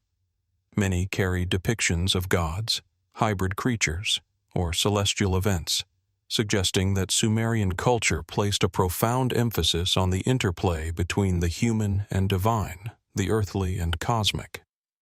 Could these seals, small and personal though they were, encode cosmological knowledge, ritual significance, or even esoteric teachings accessible only to the elite? Their portability implies that knowledge could travel, that authority could be conveyed across distances, and that art and administration were intertwined in ways we are only beginning to understand. Moreover, the seals highlight the remarkable interconnectedness of early civilizations. Trade networks spanning Mesopotamia, Anatolia, and the Indus Valley are reflected in the choice of materials and stylistic influences seen in these objects. Could the symbols etched into these cylinders contain layers of meaning that reached far beyond Sumer itself, encoding a language of power, religion, or knowledge shared among distant peoples? If so, what might this suggest about the diffusion of ideas, technology, and spiritual concepts in the ancient world? Even today, each cylinder seal presents a puzzle. Scholars must piece together meaning from fragments, cross-reference images with textual records, and consider the cultural and historical context of each carving. The interpretation is as much art as science, requiring imagination tempered by rigor. And yet, despite decades of study, many impressions remain elusive in their full significance, hinting at rituals, beliefs, or knowledge that have been lost to time. Standing before the impression of a cylinder seal, one is struck by the intimacy and immediacy it conveys. It is a direct line from the hands of an artisan, from the mind of an individual in a city thousands of years old, to our own perception. Small yet infinitely rich, the seals invite reflection on the complexity of early civilization, the ingenuity of human design, and the enduring mysteries that these ancient objects preserve. The Sumerian cylinder seals, like the copper scroll, the Maine penny, and the Fuente Magna bowl, remind us that history is layered with questions, with traces that challenge assumptions and illuminate possibilities. They speak of art and administration, mythology and authority, and perhaps even secrets that remain hidden in plain sight. And as we study these tiny engraved cylinders, rolling their stories across the clay of time, we are left with a quiet, compelling question. What other knowledge, lost or concealed, might these ancient hands have recorded, waiting for us to rediscover, and how much of the past still eludes our understanding? Flowing from the delicate intricacy of the Sumerian cylinder seals, objects that compressed narratives, authority, and symbolism into a form no larger than a finger, we now journey across continents and centuries to the dense, humid lowlands of Mesoamerica, where the enigmatic Olmec civilization once thrived. Here, amidst the riverine landscapes of modern-day Veracruz and Tabasco in Mexico, we encounter Olmec Altars, monumental stone structures whose scale and symbolism continue to intrigue archaeologists and historians alike. The Olmec Altars are imposing, yet simultaneously enigmatic. Carved from massive blocks of basalt, some weighing tens of tons, these altars are often rectangular or throne-like, their surfaces smooth yet interspersed with intricate reliefs depicting figures, symbols, and occasionally what appear to be mythological or supernatural scenes. One immediately notices the precision of the carvings. Kneeling or seated figures, stylized depictions of rulers or deities, and motifs that suggest movement, ritual, and perhaps the passage between earthly and spiritual realms. In some cases, The altars seem to double as thrones or ceremonial platforms, blending function with symbolism in ways that remain difficult to interpret fully. The discovery of these altars dates to the early 20th century, as explorers and archaeologists excavated Olmec centers such as La Venta, San Lorenzo, and Tres Zapotes. Unlike many artifacts, these altars were not buried in the earth or hidden in tombs. They were monumental, public, and designed to be seen, yet their meanings are deeply opaque. Scholars have long debated whether they served primarily as ritual altars, political symbols, tomb markers, or a combination of these purposes.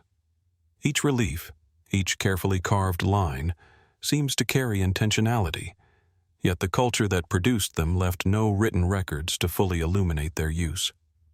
Mainstream interpretations suggest that the altars were closely tied to the ritual and political life of the Olmecs.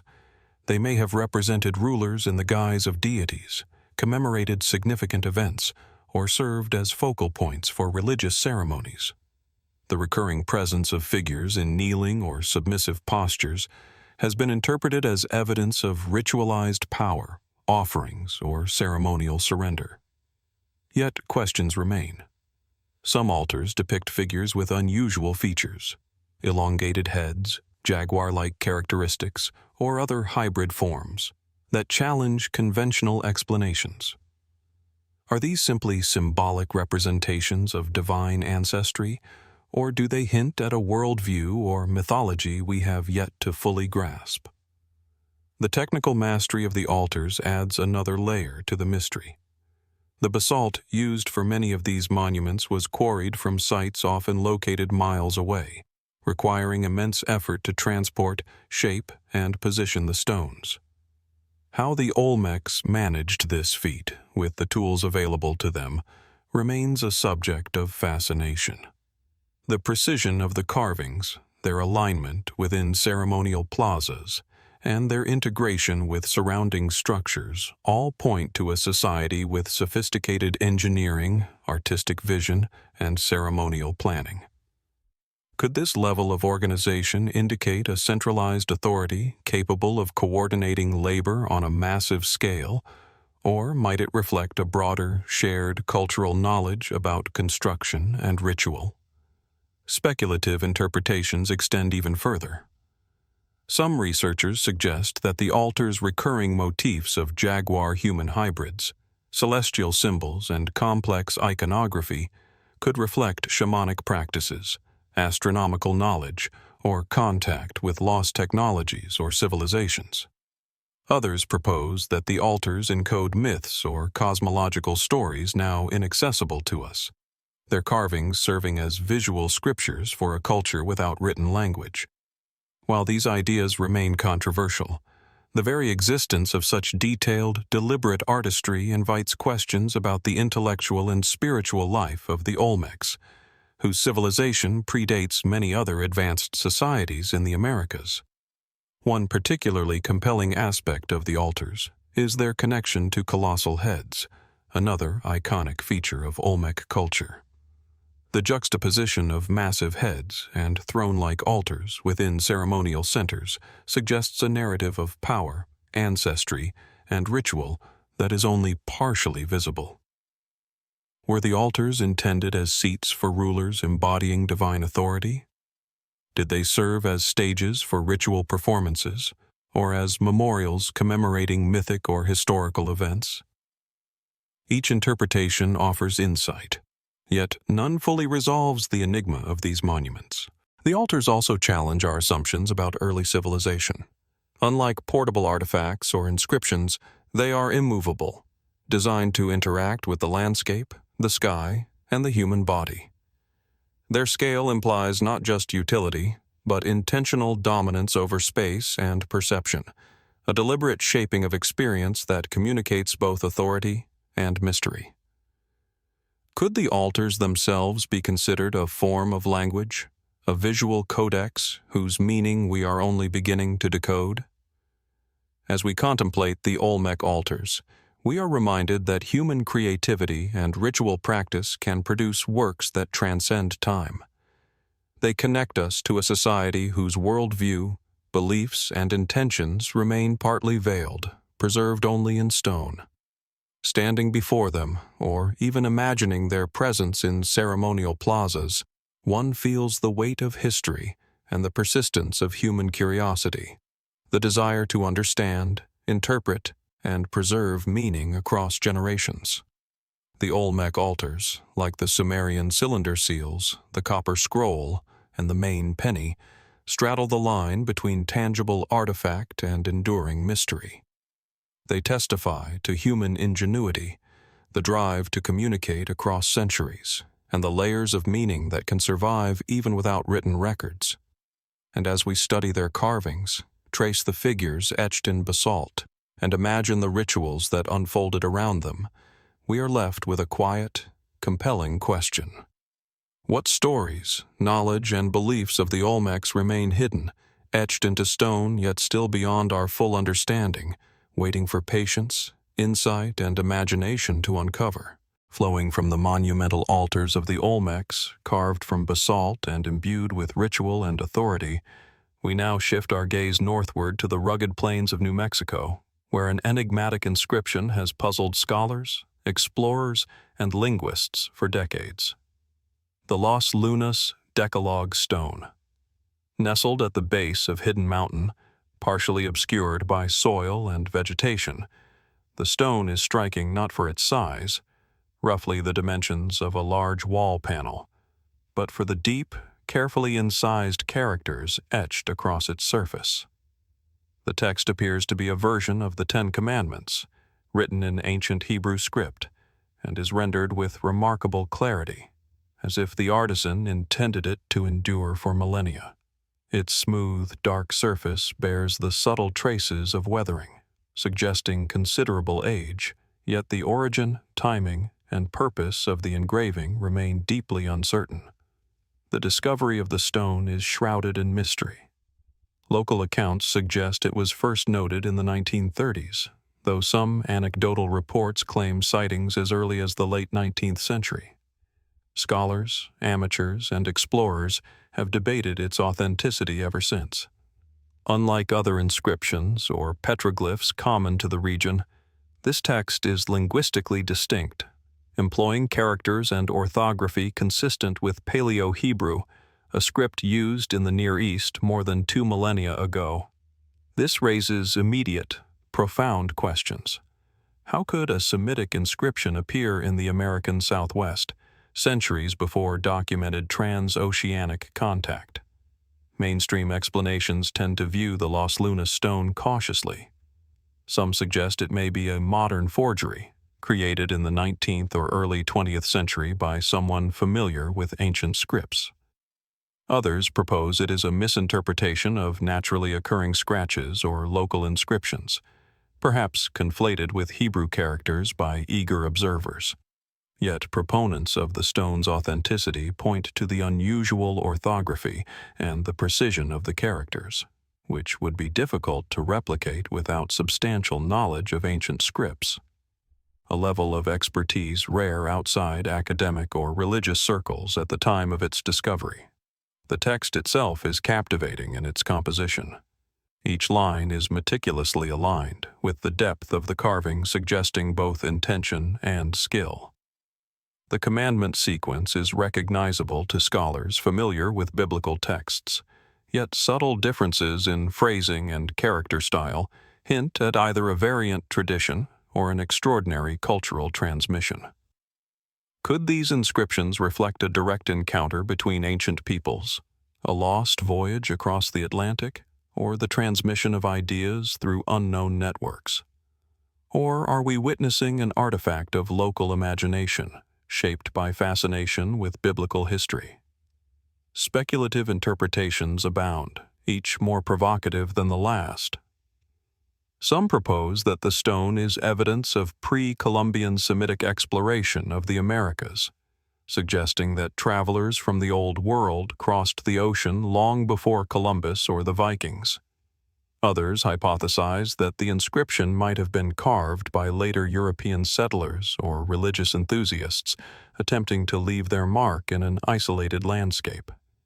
Yet none of these explanations fully account for the craftsmanship, weathering, and location, leaving the stone suspended between authenticity and skepticism. The context of the Los Lunas stone further deepens its intrigue. Hidden Mountain and its surrounding terrain are largely remote, making casual access difficult, especially prior to the 20th century. How would a hypothetical visitor, ancient or modern, have transported tools, knowledge, and intention to such a site? Was the location chosen for ritual significance, for concealment, or simply as a prominent natural canvas?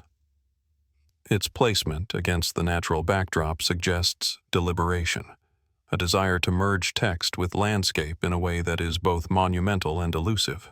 Even the stone's weathering is a clue that resists easy explanation.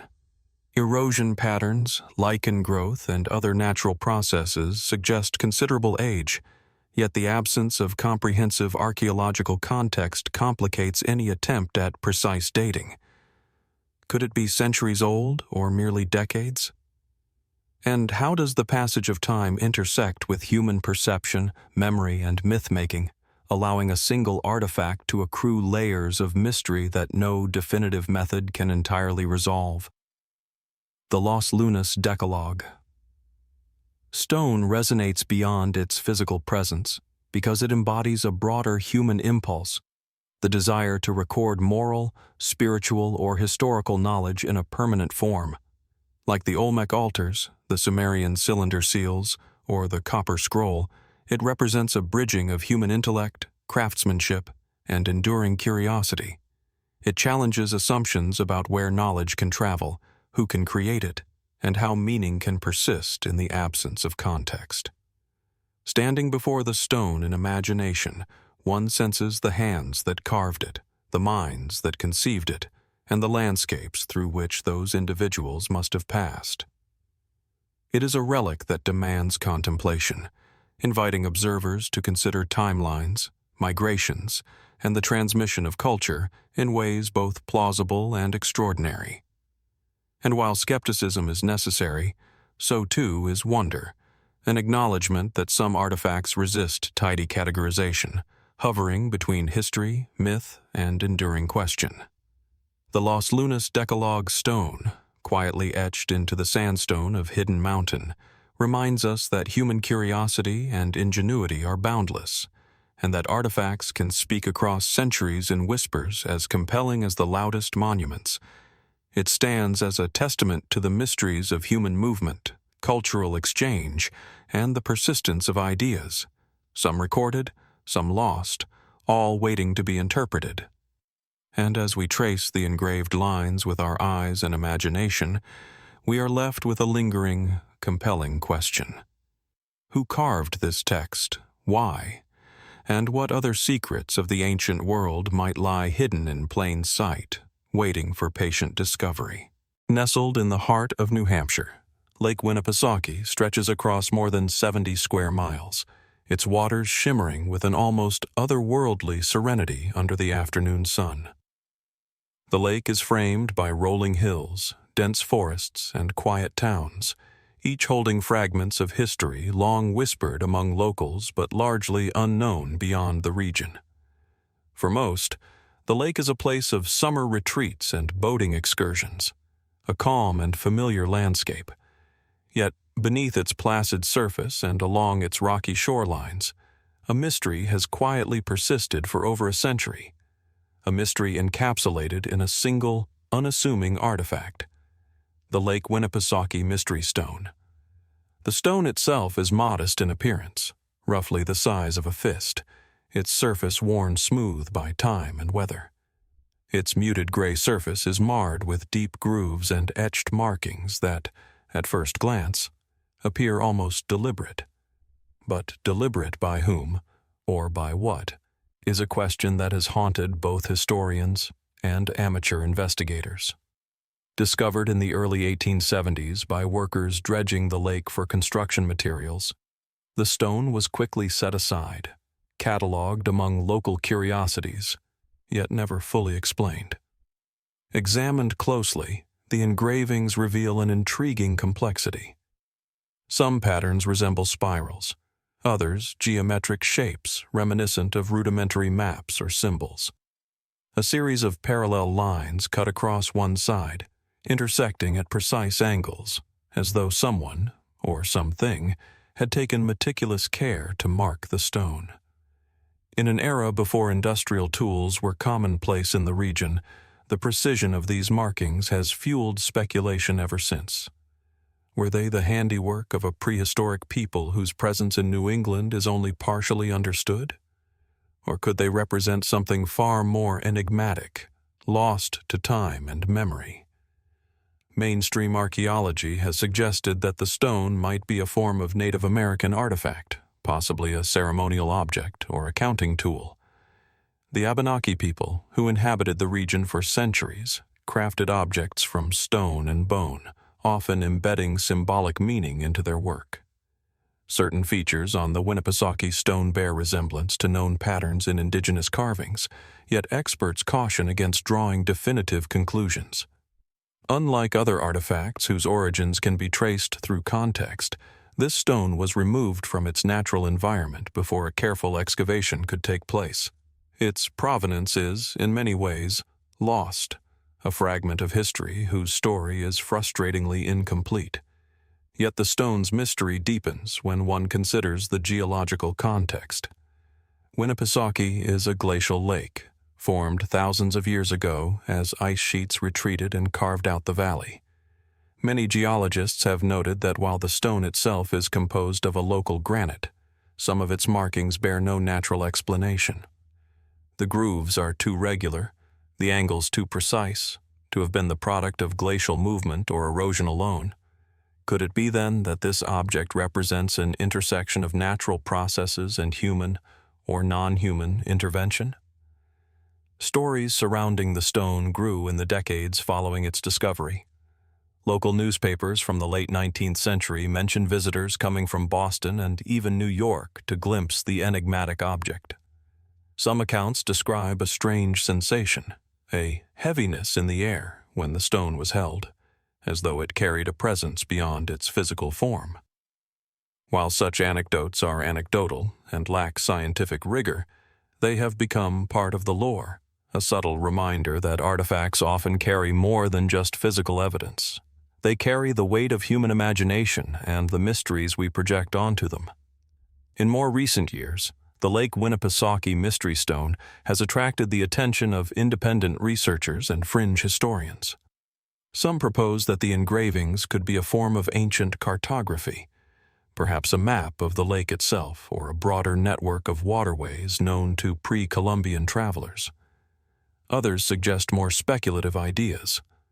Could it be a relic of a forgotten culture, one that existed in the region long before the arrival of documented Native American tribes? Or, more provocatively, might it bear witness to an even older, almost inconceivable chapter of human, or pre-human, history? Photographs of the stone circulated online have only intensified curiosity. The patterns, when enhanced and magnified, seem to form a rhythm, a kind of visual language that teases comprehension but defies translation.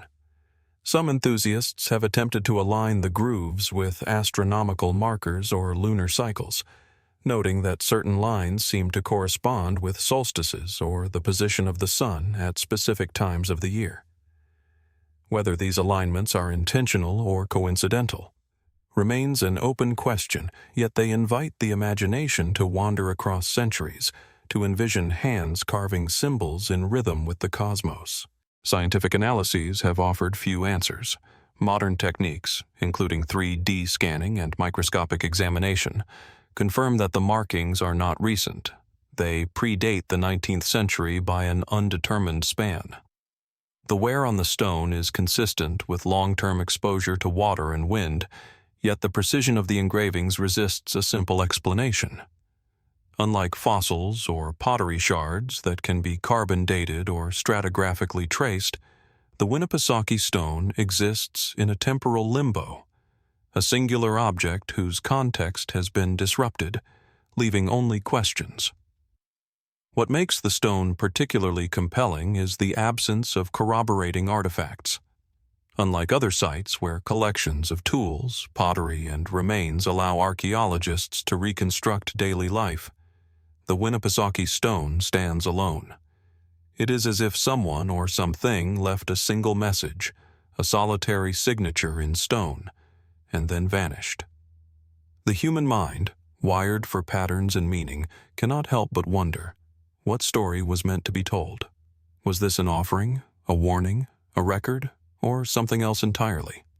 Even today, divers exploring the lake occasionally report finding fragments of stone with similar markings, though none match the detail or clarity of the original discovery.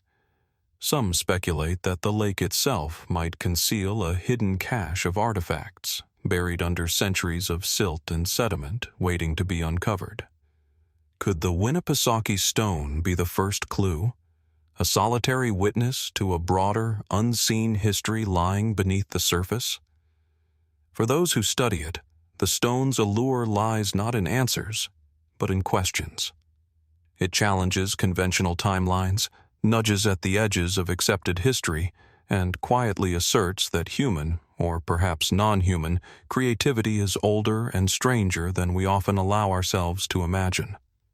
Holding it in one's hand, even through photographs, is a reminder that the past is never fully knowable, that mysteries linger where context is lost, and that the world is richer for what remains unexplained. As the sun sets over Lake Winnipesaukee, casting long shadows across the water and glinting on rocky outcroppings, the stone rests quietly, its surface catching the fading light. Its markings are still visible, etched deeply into granite, yet their meaning remains elusive. Scholars, enthusiasts, and casual observers alike are left with a profound sense of wonder. What hands carved these grooves, and why? What story was once embedded in this unassuming piece of stone, now scattered across history like echoes? The Lake Winnipesaukee Mystery Stone endures as a silent enigma, a fragment of a past that resists full comprehension. And perhaps that is its truest fascination. Not that it can be explained, but that it invites us to pause, to look closer, and to consider how much of history still lies hidden, waiting for discovery beneath the surface of the lakes, the forests, and the land itself. High on the slopes of the Mittelberg Hill, near the town of Nebra in the German state of Saxony-Anhalt, the landscape rises in gentle undulations, dotted with fields and the remnants of ancient earthworks. On a clear day, the horizon stretches endlessly, and the sky above seems impossibly vast, a canvas of shifting light and shadow. It is here, in 1999, that a discovery would capture the attention of historians, astronomers, and archaeologists alike. A bronze disc, slightly larger than a modern CD, inlaid with gold symbols that seem to shimmer even after thousands of years. This is the Nebra Sky Disk, an artifact whose origin and purpose continue to spark fascination and debate. At first glance, the disk is deceptively simple. Its bronze surface has oxidized to a rich green, pitted with the marks of time. Across this verdant field, thin sheets of gold form a sun, a crescent moon, and a series of stars arranged in a pattern that has been identified as the Pleiades cluster. Two golden arcs curve along the edges of the disk, their exact purpose still a matter of scholarly debate. Despite its modest size, the disk radiates an aura of significance, as though it holds a story written not in words but in celestial geometry. Mainstream archaeology situates the disk in the European Bronze Age, around 1600 BCE, a period of emerging complexity and trade networks across Central Europe. Excavations suggest that the disk may have been part of a ritual hoard, deliberately buried with other valuable objects such as swords, axes, and bracelets. Many experts interpret the celestial motifs as evidence of sophisticated astronomical knowledge. The disk may have served as an early tool for marking solstices, guiding agricultural cycles, or even aligning sacred sites. In this context, the Nebra Sky Disk becomes a testament to human ingenuity, a tangible link to a people who looked to the heavens for guidance. Yet, the disk resists easy explanation. While we can place it in time and space, we cannot fully understand its intent. Why this particular arrangement of stars? Why the striking arcs along the rim, whose purpose remains uncertain? And why bury it in secrecy atop a hill, rather than in a settlement or burial site, where its meaning might have been more directly shared? These unanswered questions invite speculation, a gentle pulling at the threads of history that refuse to yield a simple narrative. The circumstances of its discovery add another layer of intrigue. The disk was unearthed illegally by treasure hunters, removed from its context and later recovered by authorities. This means much of its surrounding archaeological environment, soil layers, associated artifacts, and other subtle clues, was lost before proper study could begin. Some have argued that without these details, our understanding of the disk's function will remain incomplete, forever obscured by the fog of circumstance. Others suggest that perhaps this was intentional. The disk, after all, may have been meant to be hidden, a secret of the sky safeguarded by its creators. Scholars have noted that the Nebra Sky Disk represents a convergence of art, science, and ritual. The Pleiades cluster, for instance, has been recognized across cultures as a marker of seasonal change. In Bronze Age Europe, tracking the movement of these stars could have practical applications in agriculture, signaling the best times for planting and harvesting. Yet the disk's precision suggests more than mere utility. The arcs along its edge, some argue, could correspond to the angle of the solstices, effectively turning the disk into a celestial calendar. But such interpretations remain speculative. Can we be certain that this was the intention of its creators? Or are we reading our own knowledge and obsessions into a symbol that was once fully understood only by those who held it? The disk's mysteries have also invited more unconventional theories. Some researchers have proposed that the artifact is a remnant of an advanced prehistoric astronomical tradition, hinting at knowledge far beyond what we typically attribute to Bronze Age societies. Others have suggested connections to ritual or cosmology that transcend practical applications. Perhaps it was a tool of initiation, a sacred object used by a priestly elite to mediate between the human and celestial realms.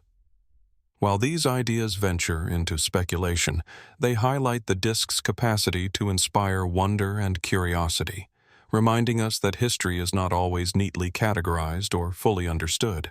Scientific analyses have confirmed the disk's authenticity and age. Metallurgical studies show that the bronze and gold were sourced from multiple regions, implying that the disk's creators had access to wide-ranging trade networks or exchanges of knowledge. The arrangement of celestial symbols, when modeled digitally, aligns with phenomena such as lunar and solar cycles, reinforcing the notion that this was a deliberate, thoughtful creation. And yet, even with these insights, we remain unable to reconstruct the worldview that gave rise to it. What did the sky mean to these people? How did they interpret the stars' movements? And why was it important enough to capture in gold and bronze? The Nebra Sky Disk continues to captivate because it embodies both knowledge and mystery. Holding it in the imagination, we are transported to a time when humans were acutely aware of the sky above them, when nightfall was not merely darkness but a theater of celestial events that demanded observation and interpretation. And yet, as much as the disk illuminates, it also obscures. It offers tantalizing glimpses of an advanced understanding of the cosmos, yet it leaves unanswered the most fundamental questions. Who made it, for whom, and why? Its story intersects with broader mysteries of Bronze Age Europe, enigmatic hill forts, megalithic structures, and ritual hoards scattered across the continent. Each artifact provides a fragment of context, but none resolves the ultimate enigma. And in the absence of complete records, the Nebra Sky Disk stands as a solitary messenger from the past, its golden symbols silent yet compelling, asking us to look up at the night sky and wonder what our ancestors saw, understood, and revered. Today, the disk resides in the State Museum of Prehistory in Halle, Germany, preserved under controlled conditions, shielded from light and humidity. Visitors marvel at its delicate craftsmanship, its intricate patterns, and its aura of mystery. Yet even in this secure setting, the disk's essence remains elusive. Its power lies not merely in the material object, but in the questions it provokes, the questions that cannot be answered definitively, only contemplated. As twilight falls over the Middleburg Hill, one can almost imagine the disk resting in its original hiding place. Golden symbols catching the last rays of the sun, reflecting the movement of celestial bodies that have guided humans for millennia. It is a reminder that some discoveries are as much about the questions they raise as the answers they provide. The Nebra Sky Disk endures, suspended between science and speculation, history and mystery. And perhaps that is why it continues to captivate. It is not merely an artifact, but a bridge across time, inviting us to look upward, to wonder, and to acknowledge that some of the past remains tantalizingly beyond our grasp. As we shift our gaze from the celestial mysteries of the Nebra Sky Disk, from a time when ancient peoples measured the heavens and encoded their knowledge in bronze, we now turn to the seas, vast, uncharted, and brimming with secrets. The object at the center of this maritime enigma is not carved from stone or molded from metal, but drawn by hand on delicate parchment. The Piri Reis Map. A fragmentary chart, no larger than a modern notebook, it nonetheless radiates an uncanny sense of precision and foresight, bridging the known world of the early 16th century with questions that echo across centuries. The map first came to modern attention in 1929, when it was discovered in the Topkapi Palace in Istanbul, tucked away among Ottoman archival treasures. Its creator, Piri Reis, was a Turkish admiral and cartographer, renowned for his skill in navigation and knowledge of the Mediterranean. But the map is unusual in ways that have sparked fascination and debate.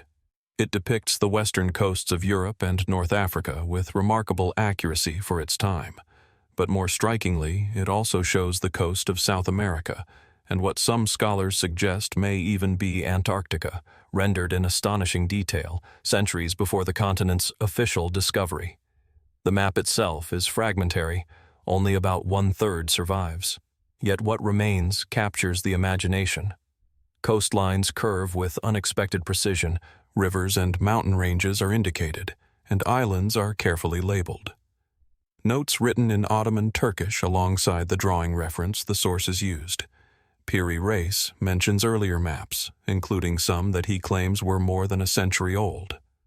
Some of these sources were European, some Portuguese, some perhaps drawn from lost or forgotten charts. The map is, by all accounts, a synthesis of maritime knowledge, yet it also hints at a level of sophistication that seems almost impossible for the era. Mainstream historians emphasize that the map reflects the accumulation of exploration knowledge up to 1513. Piri Reis himself noted that he compiled it from a collection of about 20 charts, including maps from Christopher Columbus. From this perspective, the map is a remarkable achievement of careful scholarship, navigation, and artistic skill, a testament to the maritime ingenuity of the early modern period. In this light, the map is less an enigma and more a window into the process by which humans began to understand the oceans and the continents that border them. And yet, the map does not yield all its secrets so easily. The depiction of what appears to be the southernmost continent has sparked some of the most provocative questions. Certain features, mountainous coastlines and ice-free shorelines, do not correspond neatly with what we know of Antarctica today. Some researchers have argued that these parts of the map reflect ancient knowledge, possibly derived from sources lost to time that predate the ice sheet that now covers the continent. Could this be the record of a world no longer visible, glimpsed by explorers or chroniclers whose names have been erased by history? Or is it a coincidence, an approximation by a cartographer piecing together disparate reports? The map also exhibits an intriguing combination of artistry and scientific observation. Latitude and longitude are indicated, though imperfectly, and there is an evident attempt to translate complex three-dimensional coastlines into a two-dimensional plane. For a time when accurate longitudinal measurement was notoriously difficult, these efforts are extraordinary. The lines on the map, drawn with fine, deliberate strokes, suggest that the hand guiding the pen was both knowledgeable and methodical. It is tempting to imagine Piri Reis poring over manuscripts and charts, translating knowledge into a form that could be understood by sailors navigating uncharted waters. Yet some of what he drew seems almost beyond conventional explanation. More speculative interpretations have arisen precisely because of these anomalies. Some have suggested that the map preserves traces of a pre-modern global understanding, a knowledge network that spanned centuries and continents before the era of documented European exploration. Others posit that the map incorporates information from ancient civilizations, possibly transmitted through lost sources now known only to legend. Such ideas remain highly debated and controversial among historians, yet they underscore the way the map continues to provoke wonder. The Piri Reis Map exists at the intersection of empirical knowledge and the unknown, where careful documentation meets the tantalizing suggestion of what might lie beyond the accepted historical record. The map's historical context further deepens its intrigue. Piri Reis was not merely a cartographer. He was an admiral and explorer, navigating the complex political and maritime landscapes of the Ottoman Empire at its height. His maps were tools of both practical navigation and imperial strategy, used to plan voyages, understand coastlines, and anticipate the movements of rivals. Yet even in such pragmatic circumstances, the inclusion of coastlines that would not be officially documented for centuries raises questions. How did this knowledge survive and travel across time and space? Were there lost voyages, earlier explorations now erased from conventional history, whose traces appear only in maps like this one? Scientific studies of the map have added layers of both clarity and mystery. Analysis of the parchment and ink confirms its early 16th century origin. Comparisons with modern geography and satellite imagery reveal the surprising accuracy of many depicted features, from the bulges of the Brazilian coast to the placement of islands in the Caribbean. Yet, discrepancies remain, especially in the southern reaches of the map. Attempts to reconcile these with known coastlines often require stretching or distorting modern geography, which only intensifies the questions.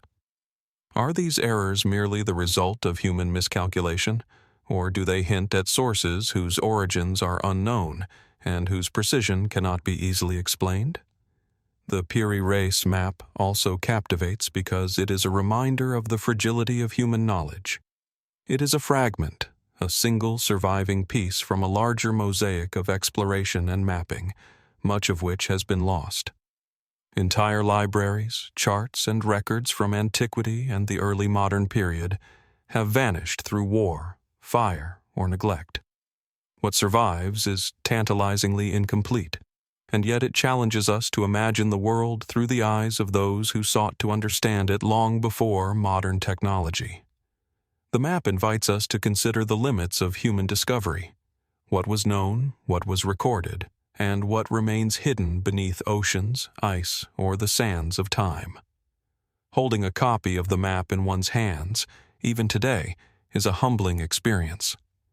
One can trace the curves of the continents, follow the lines of latitude, and contemplate the efforts of a 16th century navigator attempting to make sense of an immense and unpredictable world.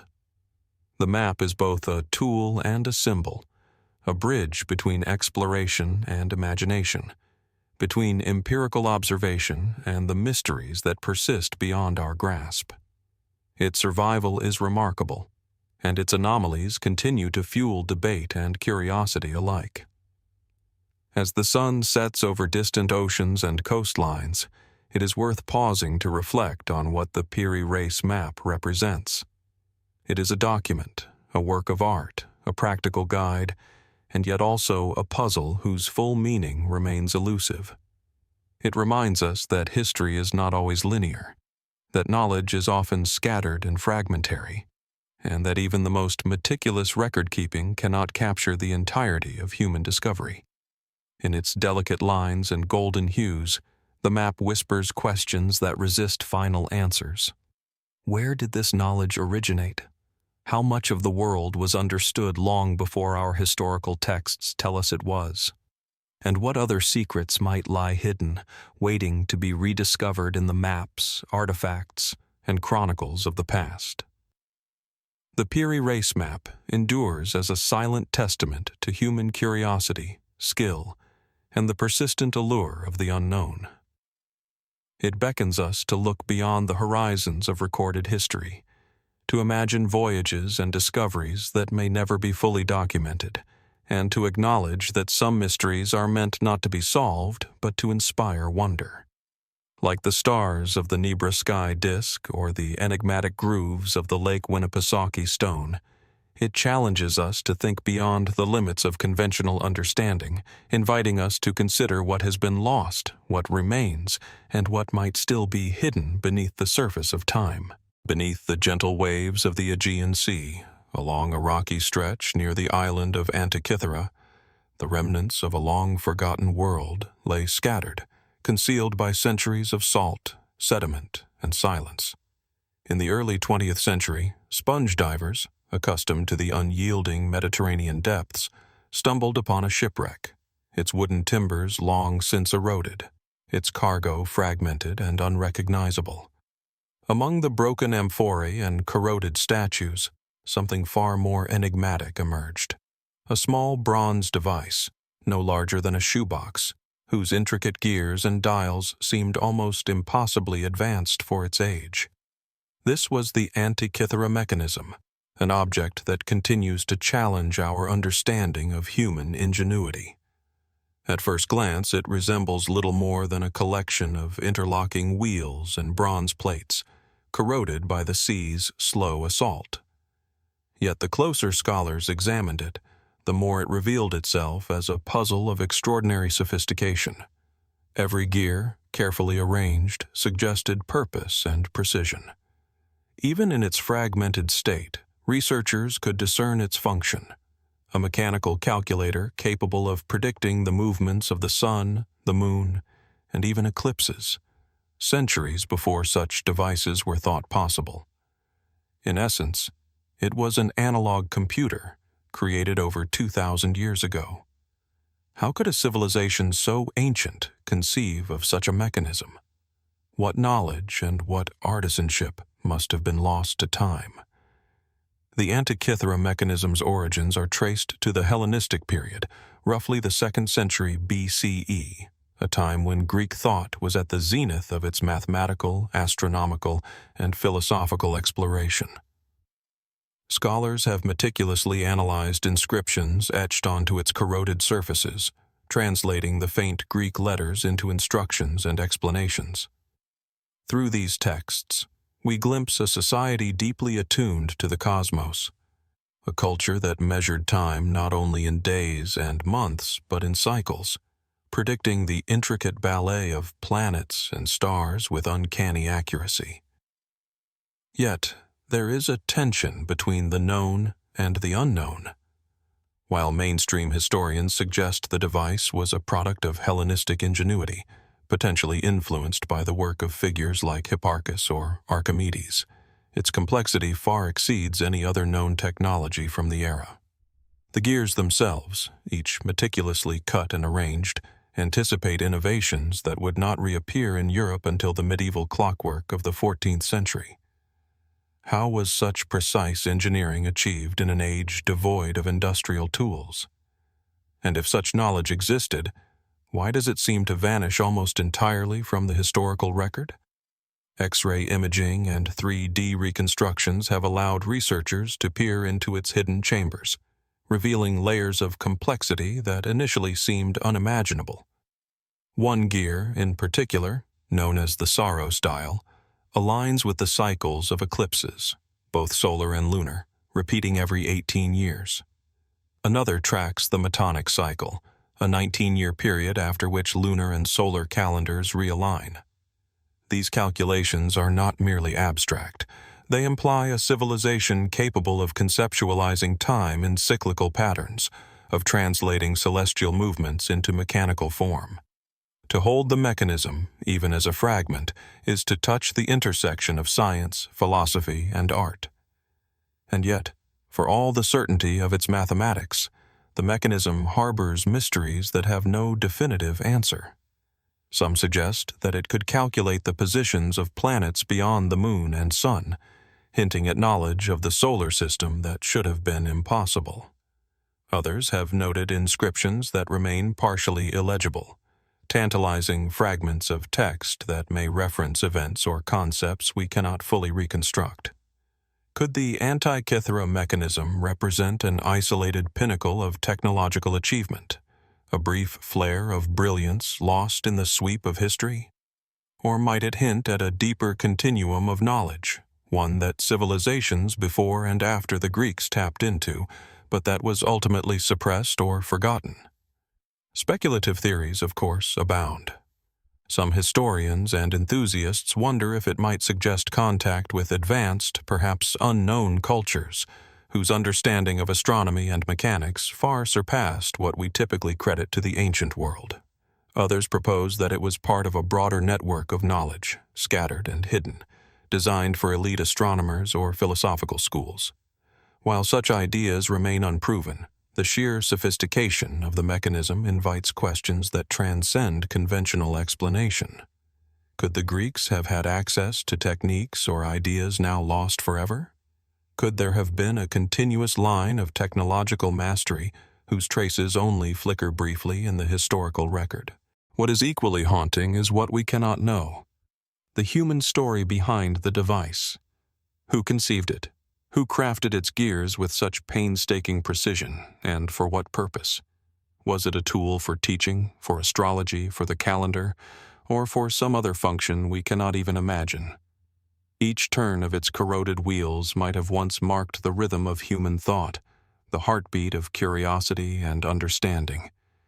And yet, those hands, the minds behind the mechanism, are gone, leaving only the artifact itself, a mute witness to centuries of mystery. The Antikythera Mechanism also invites reflection on the fragility of knowledge. Civilizations rise and fall, libraries burn, and technologies disappear. What seems impossibly advanced in one era can be completely forgotten in the next. In this sense, the mechanism is not merely a technical marvel. It is a monument to human potential and human loss, a reminder that history is often incomplete, that what we take for granted as progress may be punctuated by gaps and absences that no modern reconstruction can fully bridge. As modern science continues to dissect and model the mechanism, new insights emerge slowly, each revelation raising further questions. Advances in imaging, computational modeling, and materials analysis have allowed researchers to reconstruct its functions with greater fidelity, yet every answer seems to deepen the mystery.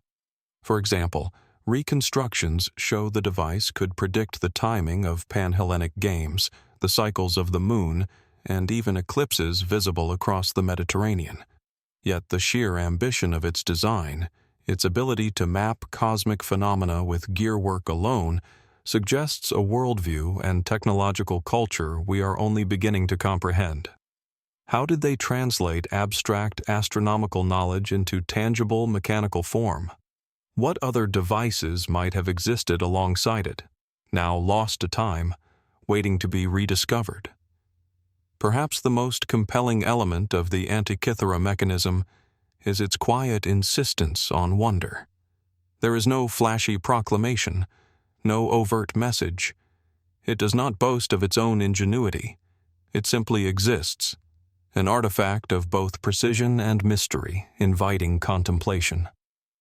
Its gears and inscriptions are a dialogue across millennia, challenging us to imagine the hands that turned them, the minds that envisioned them, and the world that produced such a marvel.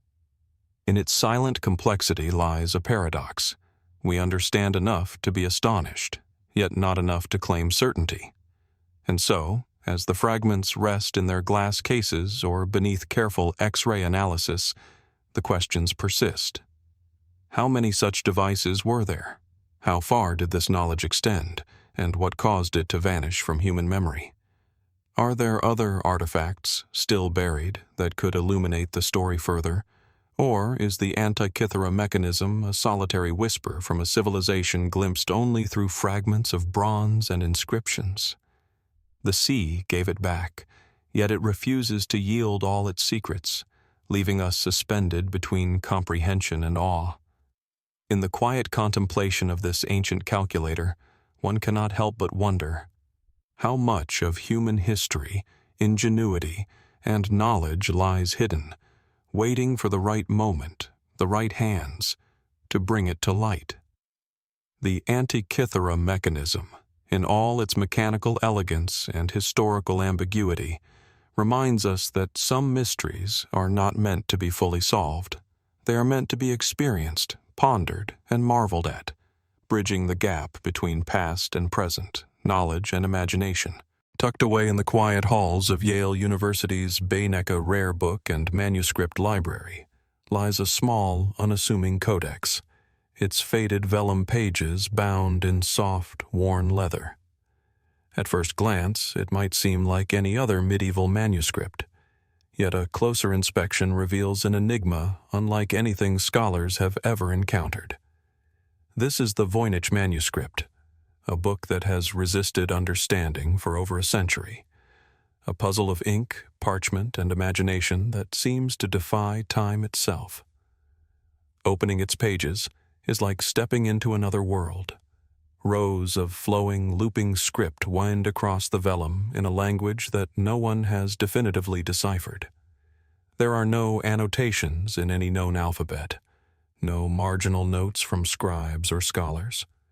Only the text itself, accompanied by intricate illustrations of plants, astronomical diagrams, and human figures engaged in mysterious, often unidentifiable rituals. The colors, deep greens, rich blues, and occasional bursts of crimson, have faded over centuries, yet they retain a vibrant, almost uncanny vitality, as if the manuscript were resisting the march of time.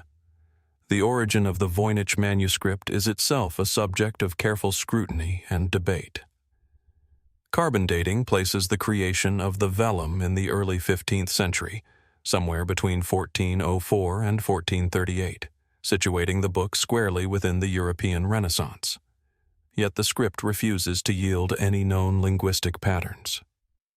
Cryptographers, linguists, and historians have pored over it for decades, employing every tool from statistical analysis to modern computational decryption, and still the text remains a cipher without key. How could a manuscript so meticulously crafted and so evidently designed to convey information produce only silence to the modern mind? Was it meant to communicate knowledge that has been lost? Or was it created as an elaborate intellectual game, perhaps even a hoax? The illustrations add another layer to the mystery.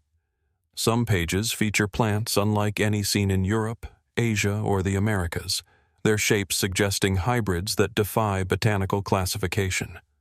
Others depict astronomical and cosmological diagrams, spirals of stars and spheres that hint at a sophisticated understanding of the heavens. Then there are the human figures, Mostly women, sometimes bathing in pools, their forms surrounded by pipes, tubes, or other geometric shapes whose purpose remains opaque. Scholars debate whether these images represent medical or alchemical practices, mystical rituals, or a coded system of knowledge now lost to history. Each turn of the page deepens the sense of strangeness, a feeling that one is peering into the mind of someone profoundly different from ourselves. Despite its enigmatic script, the manuscript shows remarkable internal consistency. Statistical analyses reveal that the patterns of its text differ fundamentally from gibberish, with repeating sequences, linguistic-like structures, and predictable distributions of words and characters. This consistency has led some experts to suggest that the Voynich Manuscript represents a genuine language, one that simply has no surviving counterpart. Could it be a constructed language, an elaborate cipher intended to hide knowledge from all but the initiated? Or might it be the expression of a previously unknown culture, one whose linguistic and symbolic system vanished before leaving other traces in history? Mainstream explanations focus on the manuscript as a Renaissance curiosity, a scholarly codex intended for a small circle of learned individuals. Some propose it was the work of a polymath or an alchemist, documenting botanical remedies, astrological insights, or mystical practices. Others speculate it might have been commissioned by a wealthy patron fascinated with secrecy and knowledge, a compendium designed to convey wisdom to a select few while keeping outsiders in the dark. The reality, however, remains elusive.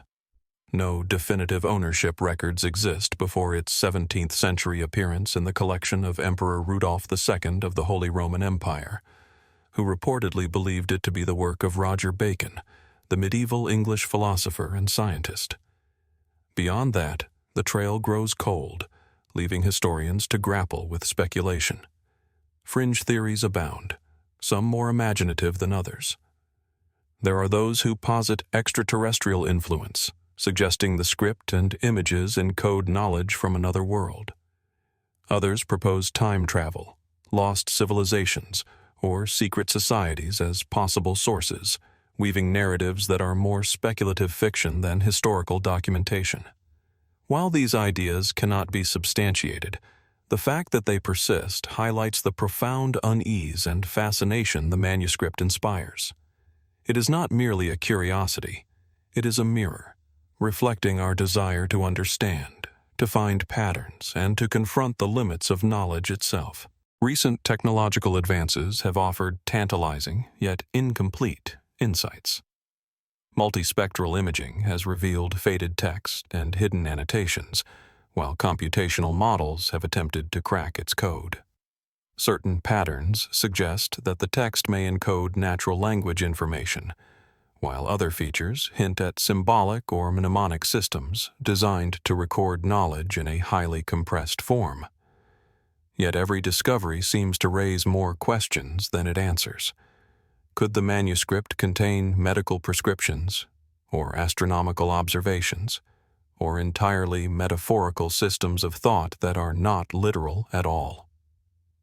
The lack of external reference makes interpretation nearly impossible. Perhaps the most haunting aspect of the Voynich manuscript is the human story it represents, or, more accurately, the absence of one. Whoever created it has left no signature, no authorial mark, no commentary to guide us.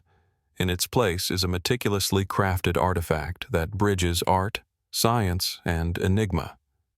Each page is a testament to the mind that conceived it, yet that mind remains invisible. What motivated its creation?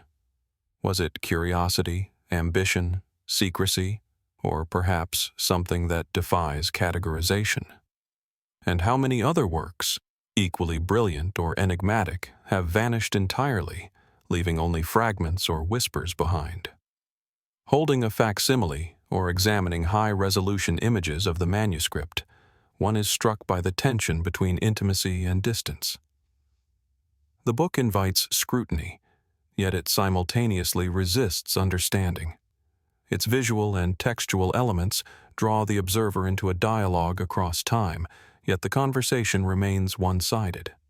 In a sense, the manuscript exists not only as an artifact, but as a question, a reminder of how much of human knowledge and imagination can remain inaccessible, even when preserved. And yet, despite, or perhaps because of, its mysteries, the Voynich Manuscript continues to captivate. It challenges scholars, cryptographers, historians, and enthusiasts alike to stretch the boundaries of their expertise, to confront uncertainty, and to grapple with the limits of interpretation.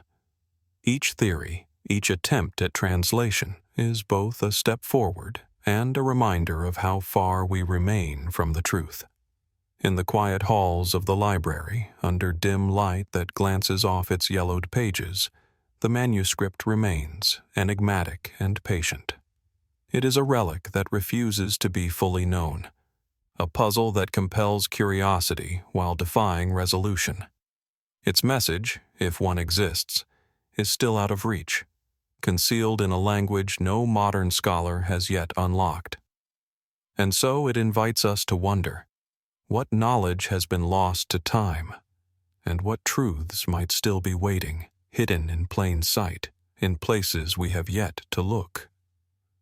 The Voynich Manuscript, with its looping text and impossible plants, reminds us that mystery is not always a void to be filled, but a presence to be felt.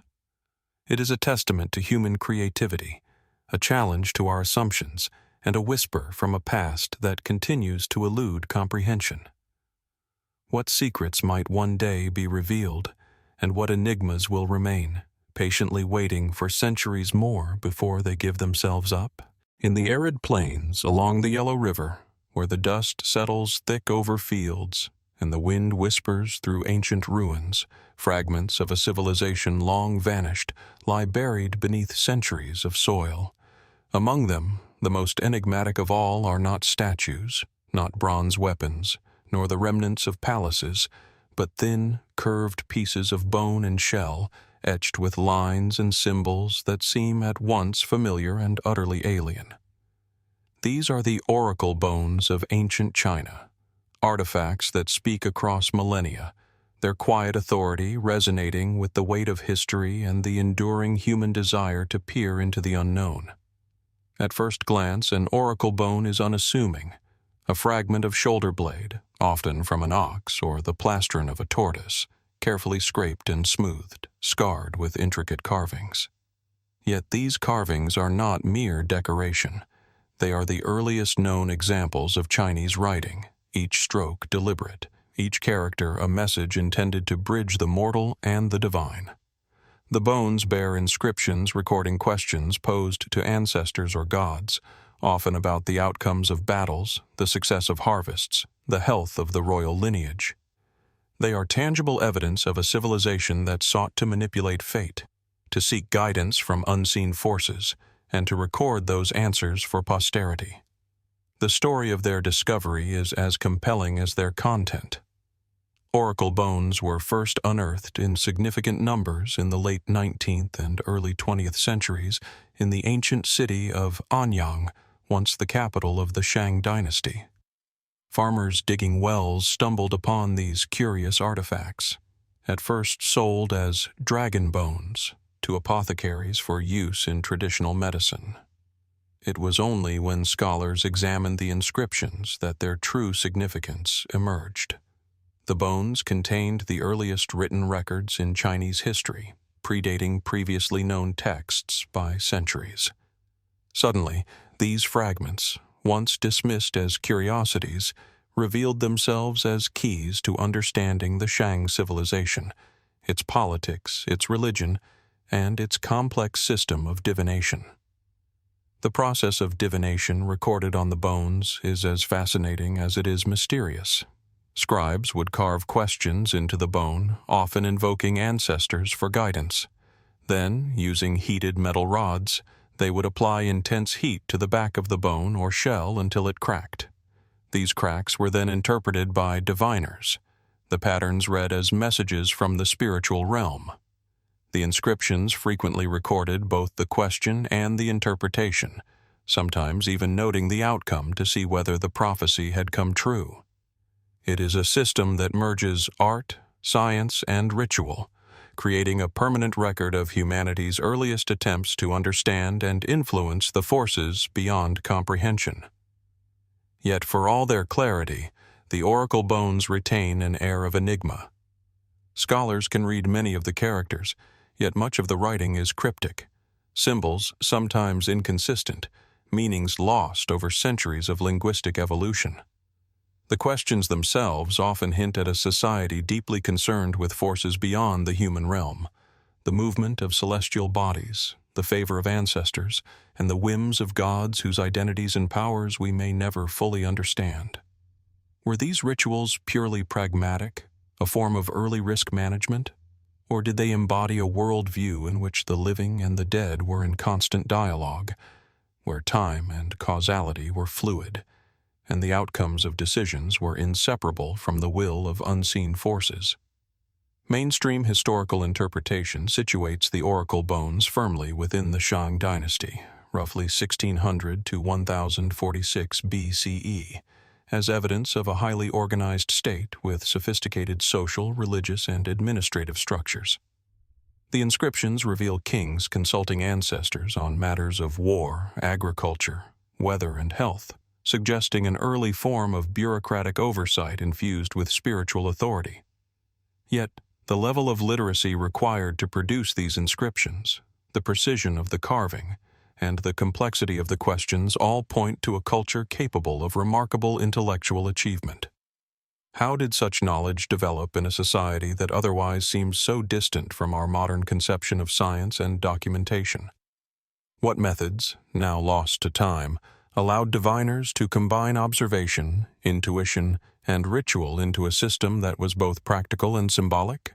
Beyond their historical significance, the oracle bones also provoke more speculative questions. Some researchers have noted patterns in the inscriptions that suggest a proto-scientific approach to observation, almost like early attempts at hypothesis and testing.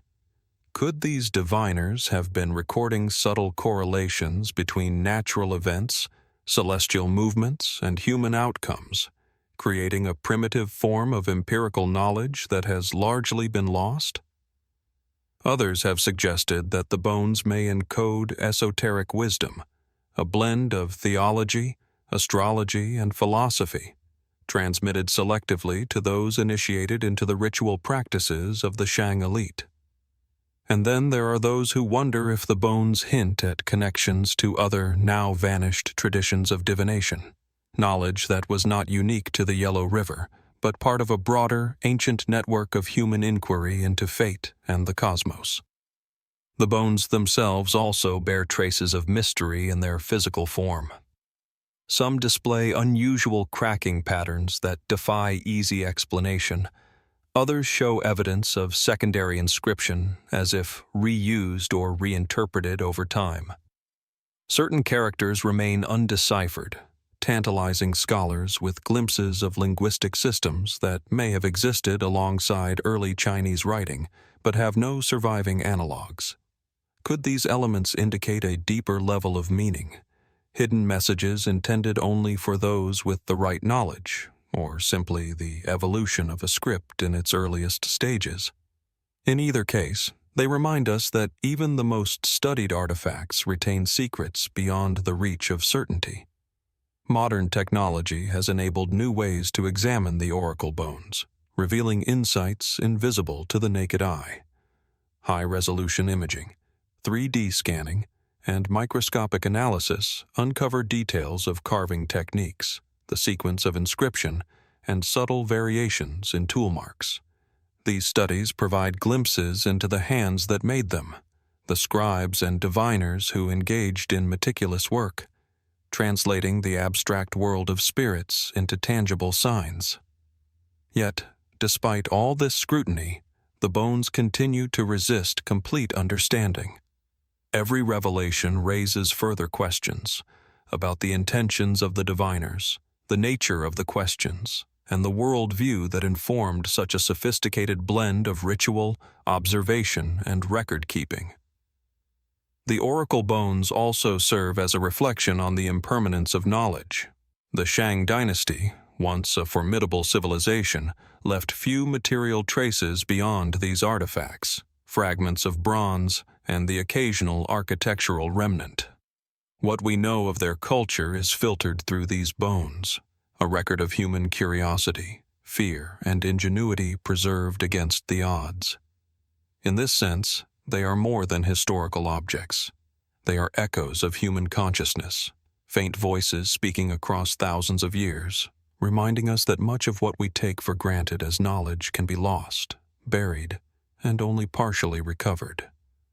Yet even with all that has been learned, the bones retain an aura of the unknown. Their messages are at once clear and opaque, grounded in ritual practice, yet suggestive of larger philosophical or cosmological systems we may never fully grasp. How did the diviners conceptualize the relationship between cause and effect, life and death, the visible and invisible worlds? What other methods of knowledge, now vanished, might have existed alongside these practices? Were these bones an ordinary tool of statecraft? Or do they represent a deeper, almost mystical attempt to engage with the unknown forces that shaped human life? In examining the oracle bones, one confronts the delicate balance between certainty and wonder. They are both evidence and question, artifact and mystery, a tangible connection to a civilization that mastered the written word while grappling with forces beyond its understanding. As we peer into their etched surfaces, tracing the lines carved by hands long gone, we are reminded that the past is rarely fully knowable. It is partially illuminated by fragments, shaped by interpretation, and shadowed by absences that may never be filled. And so, the oracle bones endure, silent yet eloquent, bridging time and thought. They invite us not only to study and decipher, but to reflect on the human impulse to seek guidance, to impose order upon uncertainty, and to leave a trace of our understanding for those who follow. They are a testament to early civilization's attempt to touch the unknown, a reminder that even the simplest fragment of bone can carry the weight of centuries, the whisper of ancestors, and the challenge of mysteries yet unresolved. As the sun sets over the plains of the Yellow River, casting long shadows over the ruins of ancient palaces, one can almost imagine the diviners of the Shang dynasty at work, their tools in hand, questions on their lips, eyes fixed on the flames and cracks that might reveal the future. In the quiet, climate-controlled halls of the Benek Rare Book and Manuscript Library at Yale University, a single sheet of parchment lies flat under soft, protective glass. Its surface is aged and yellowed, the edges carefully preserved, and yet the markings upon it, lines, colors, and inscriptions, carry a weight far beyond its modest size. This is the Vinland Map, a document that has captured imaginations and confounded historians for decades. On it, the coastlines of Europe, Africa, and Asia are rendered with careful attention, but to the west, beyond Greenland, stretches a mysterious land labeled Vinland, a territory that hints at voyages across the Atlantic long before Columbus set sail in 1492. The map's story begins not on the parchment itself, but in the shadows of history. Scholars first encountered the Vinland Map in the mid-20th century, though the document was said to have been created in the 15th century. Its provenance, however, is tangled and uncertain. Some records suggest it was part of the collection of a European scholar, possibly a monk, while others trace its journey through private collectors and obscure auctions. The map emerged in the public eye in 1957, when historian and collector R.A. Skelton brought it to academic attention. Its revelation stirred controversy almost immediately, for it seemed to challenge established historical timelines. If genuine, it suggested that Norse explorers had reached North America, specifically the region of Newfoundland, centuries before Christopher Columbus. Holding the Vinland Map, or even gazing upon high-resolution images, is an immersive experience. The parchment is fragile, each fiber a reminder of the centuries it has survived. Its cartography is meticulous yet peculiar. Europe is recognizable, though drawn with a medieval eye.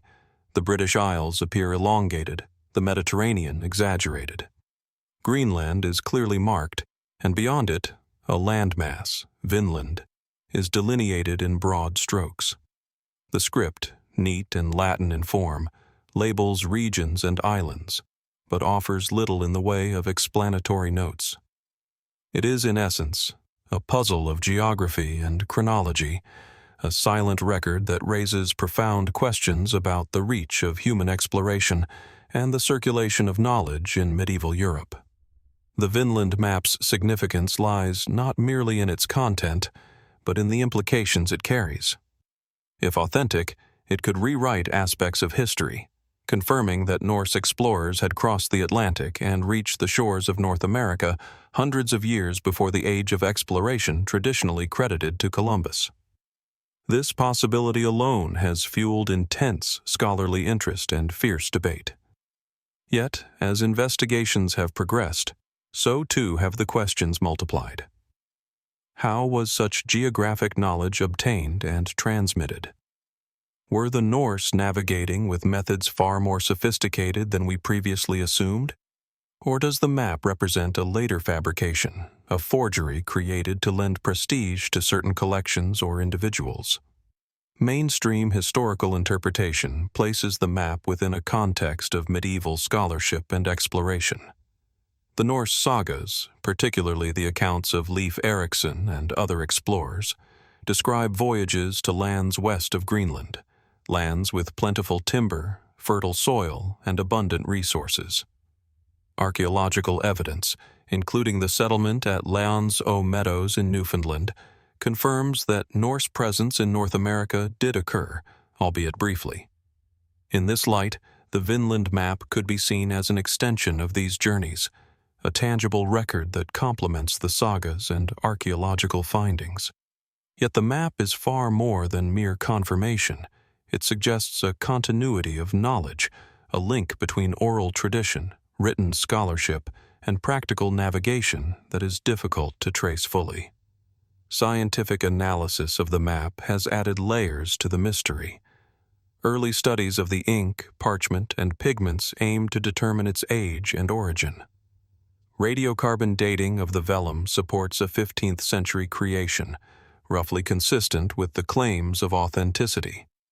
However, chemical analysis of the ink has produced conflicting results. Certain compounds appear consistent with medieval European inks, while traces of modern titanium dioxide have led some researchers to suggest forgery. Debates over the map's authenticity have intensified as analytical techniques have become more precise, yet no consensus has been reached. Could the presence of anachronistic materials be the result of contamination over centuries, or do they point to deliberate fabrication? The answer remains tantalizingly out of reach. Beyond the scientific debates, the map evokes a sense of narrative mystery. Its landmasses are annotated with names that resonate with Norse sagas, yet the correspondence is imperfect. Vinland itself is depicted inconsistently, its exact contours vague, its scale uncertain. Scholars have attempted to reconcile its geography with known North American coastlines, producing maps that sometimes match Newfoundland, other times suggest broader, more speculative interpretations. Was the map intended as an accurate navigational tool, a scholarly exercise, or a conceptual representation of lands known through rumor, exploration, or legend? Each possibility raises further questions about the knowledge and intent of its creator. Speculative theories surrounding the Vinland Map are as varied as they are imaginative.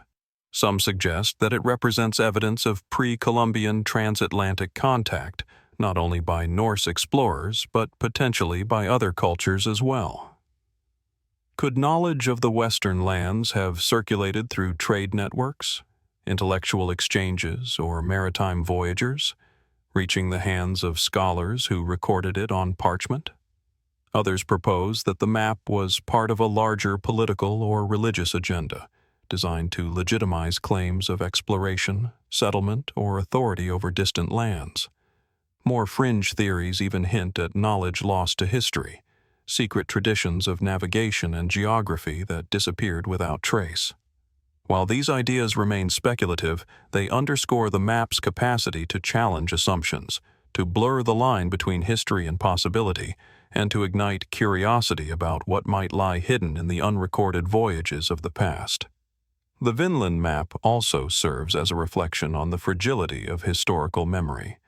Few artifacts from the 15th century survive intact, and fewer still carry the potential to reshape our understanding of exploration. The map is a singular object, one document whose provenance, authenticity, and meaning are contested at every turn. Its survival is improbable, and yet here it is, a fragment of human ambition, curiosity, and perhaps imagination preserved against the odds. The questions it raises are not limited to geography.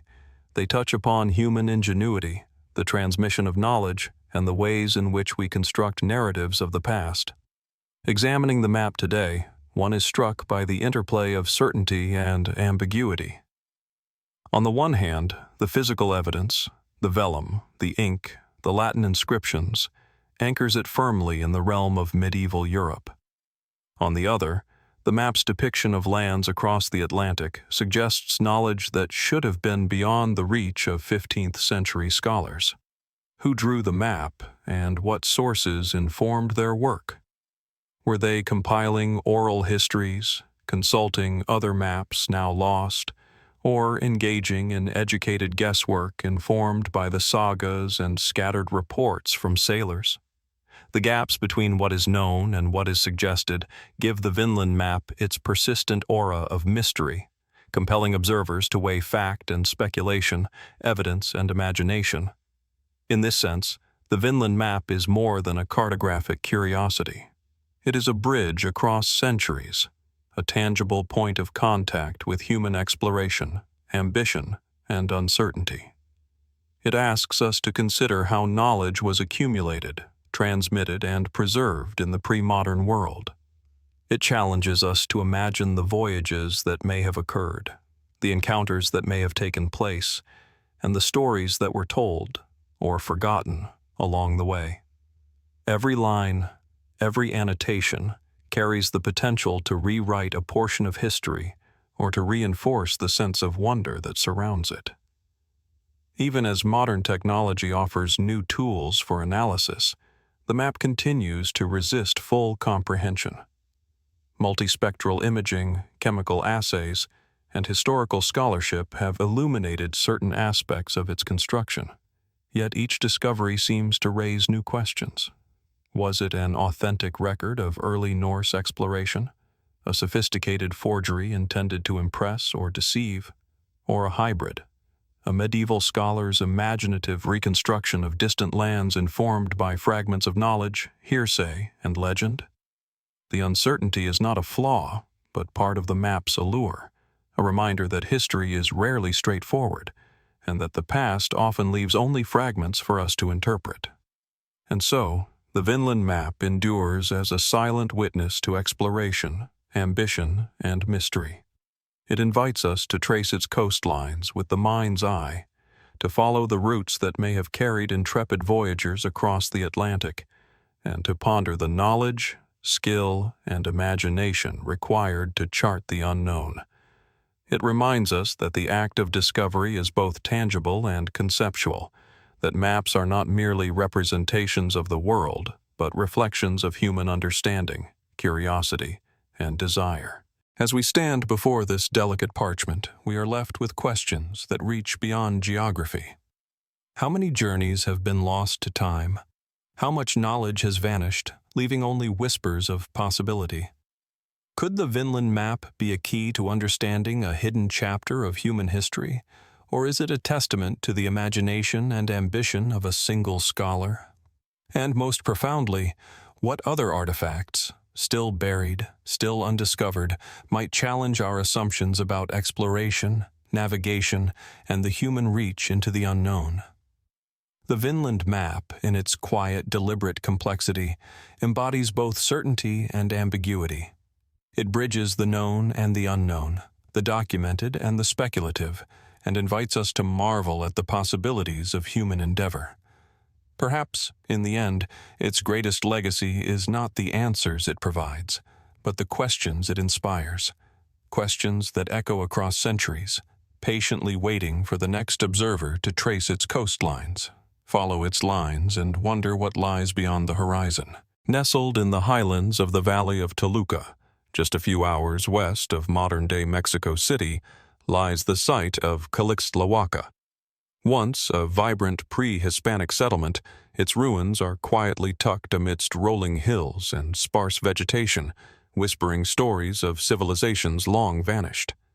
The sun casts gentle shadows across the crumbling stone foundations, and the wind carries the faintest hint of dust and history, as if the earth itself is reluctant to release its secrets.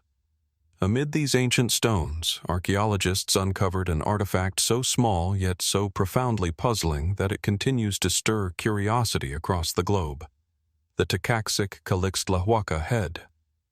The object is unassuming at first glance. No larger than a human thumb, it is a tiny terracotta figurine, exquisitely detailed, depicting a man's head adorned with a distinctive helmet and facial features that are immediately striking. Unlike the stylized representations typically seen in Mesoamerican art, this figure exhibits a form of realism that is remarkably European in appearance. Its nose is straight and narrow, its cheekbones pronounced, and its eyes convey an almost lifelike intensity. The helmet, a rounded cap with a small visor, resembles those worn by Roman soldiers in the 1st century CE, a detail that would, if accurate, place it far outside the realm of the known indigenous cultures of the region. The head was discovered in 1933 by Mexican archaeologist José García Payón during excavations at Calixtlahuaca within a carefully stratified burial site. It lay among artifacts unmistakably of local origin: ceramic vessels, obsidian blades, and stone figurines characteristic of the Matlatzinca culture. According to the meticulous records of the excavation, the layer in which the head was found was dated to approximately 1476 CE, well before European contact with the interior of Mexico. In other words, it predated the arrival of the Spanish by several decades. The implications were, and remain, extraordinary. How could a figure so distinctly European, seemingly Roman in its design, exist in pre-Columbian Mexico? Scholars and skeptics alike have approached the object with caution. Mainstream explanations often suggest that the head may have been a modern intrusion, perhaps accidentally introduced during excavation or by later occupants of the site. This is plausible. Small objects can easily be misplaced or mixed across layers over centuries of human activity. Yet the careful documentation by García Payón and subsequent examinations of the site suggest otherwise. The stratigraphy was intact, the context consistent with a 15th century burial. The artifact had not been dislodged or moved. Scientific investigations have attempted to shed further light on the mystery. Thermoluminescence testing, a method used to determine when ceramic materials were last fired, has placed the creation of the Tecaxic-Calixtlahuaca Head between the 1st century BCE and the 1st century CE. This aligns intriguingly with the stylistic parallels to Roman artifacts, yet leaves historians grappling with a profound chronological and geographical puzzle. Could Roman traders, or even a lone traveler, have somehow crossed the Atlantic and reached central Mexico? Conventional history holds that such contact was highly unlikely, if not impossible. The known voyages of the time did not extend across the Atlantic in a manner that would connect Europe to Mesoamerica. Despite the weight of conventional scholarship, the artifact's appearance continues to provoke speculation. Some researchers point to the possibility of cultural convergence, a chance similarity in artistic representation across continents. Human faces and helmets are universal motifs, after all, and one could argue that the resemblance to Roman military attire is coincidental. Yet the uncanny precision of the features, combined with the historical context, has invited more adventurous interpretations. Could the head be evidence of transoceanic contact long before Columbus? Might it hint at a forgotten chapter in the movement of peoples and ideas across the ancient world? Fringe theories, though unverified, add another layer of intrigue. Some suggest that the figure represents a European observer or settler who arrived centuries before documented contact, a lone traveler whose presence went unrecorded in the annals of history. Others have ventured into more speculative territory, proposing lost civilizations, secret voyages, or even metaphysical explanations, as if the artifact somehow transcends conventional understanding of time and geography. While such ideas remain on the edge of plausibility, they underscore the head's power to capture the imagination and challenge the assumptions of established history. The artifact itself, though small, is a masterclass in craftsmanship. Close inspection reveals finely incised details around the eyes and mouth, a carefully rendered hairline, and a subtle attention to proportion that is unusual for the period in which it was purportedly created. The terracotta bears traces of a reddish-brown slip, and microscopic analysis suggests that it was fired at a consistent high temperature, indicative of advanced ceramic techniques. These qualities have fueled the argument that the figure was not merely a crude or symbolic piece, but a deliberate, skillful representation, likely created by an artisan with a clear intention to capture human likeness. Equally compelling is the context of its discovery. Calixtlahuaca was a significant regional center, known for its intricate society, ceremonial structures, and extensive trade networks within Mesoamerica. The presence of an artifact that so starkly contrasts with local artistic conventions raises questions about the movement of ideas, objects, and peoples. Could it have been a gift, a curiosity, or a trophy carried along far-reaching trade routes? Or does it suggest something far more enigmatic, a fleeting, almost imperceptible encounter between civilizations separated by oceans and centuries? Over the decades, scholars have revisited the head with advancing technology. High-resolution imaging, compositional analysis, and renewed archaeological scrutiny have confirmed that the artifact is genuine and ancient. Yet the questions remain unanswered. Every potential explanation seems to lead to another layer of uncertainty. Modern replicas, accidental insertions, or even misinterpretations of European features have been proposed, but none fully resolve the tension between the head's style, its date, and its location. The mystery persists, inviting both curiosity and caution. What is particularly striking about the Tecaxic-Calixtlahuaca Head is the way it resists easy categorization. It exists in a liminal space between history and anomaly, bridging worlds that conventional narratives have long considered separate. It is neither an out-of-place artifact easily dismissed, nor a fully understood piece of historical evidence neatly placed within existing frameworks. Its power lies in this ambiguity, in the quiet way it challenges the linear, orderly story of human interaction. It asks us to consider what we do not know, to imagine connections that may have existed and were lost or perhaps never fully recorded. And yet, perhaps the most haunting aspect is the smallness of the object itself. It is tiny, almost fragile, yet it carries the weight of centuries, a silent witness to events it could not narrate, a fragment of a story that has been mostly erased by time. In its diminutive form, it reminds us that history is often made visible in the smallest, most unexpected details, and that mysteries can reside in the places we least anticipate. The Tecaxic-Calixtlahuaca Head challenges not just our understanding of the past, but our assumptions about the limits of human travel, creativity, and curiosity.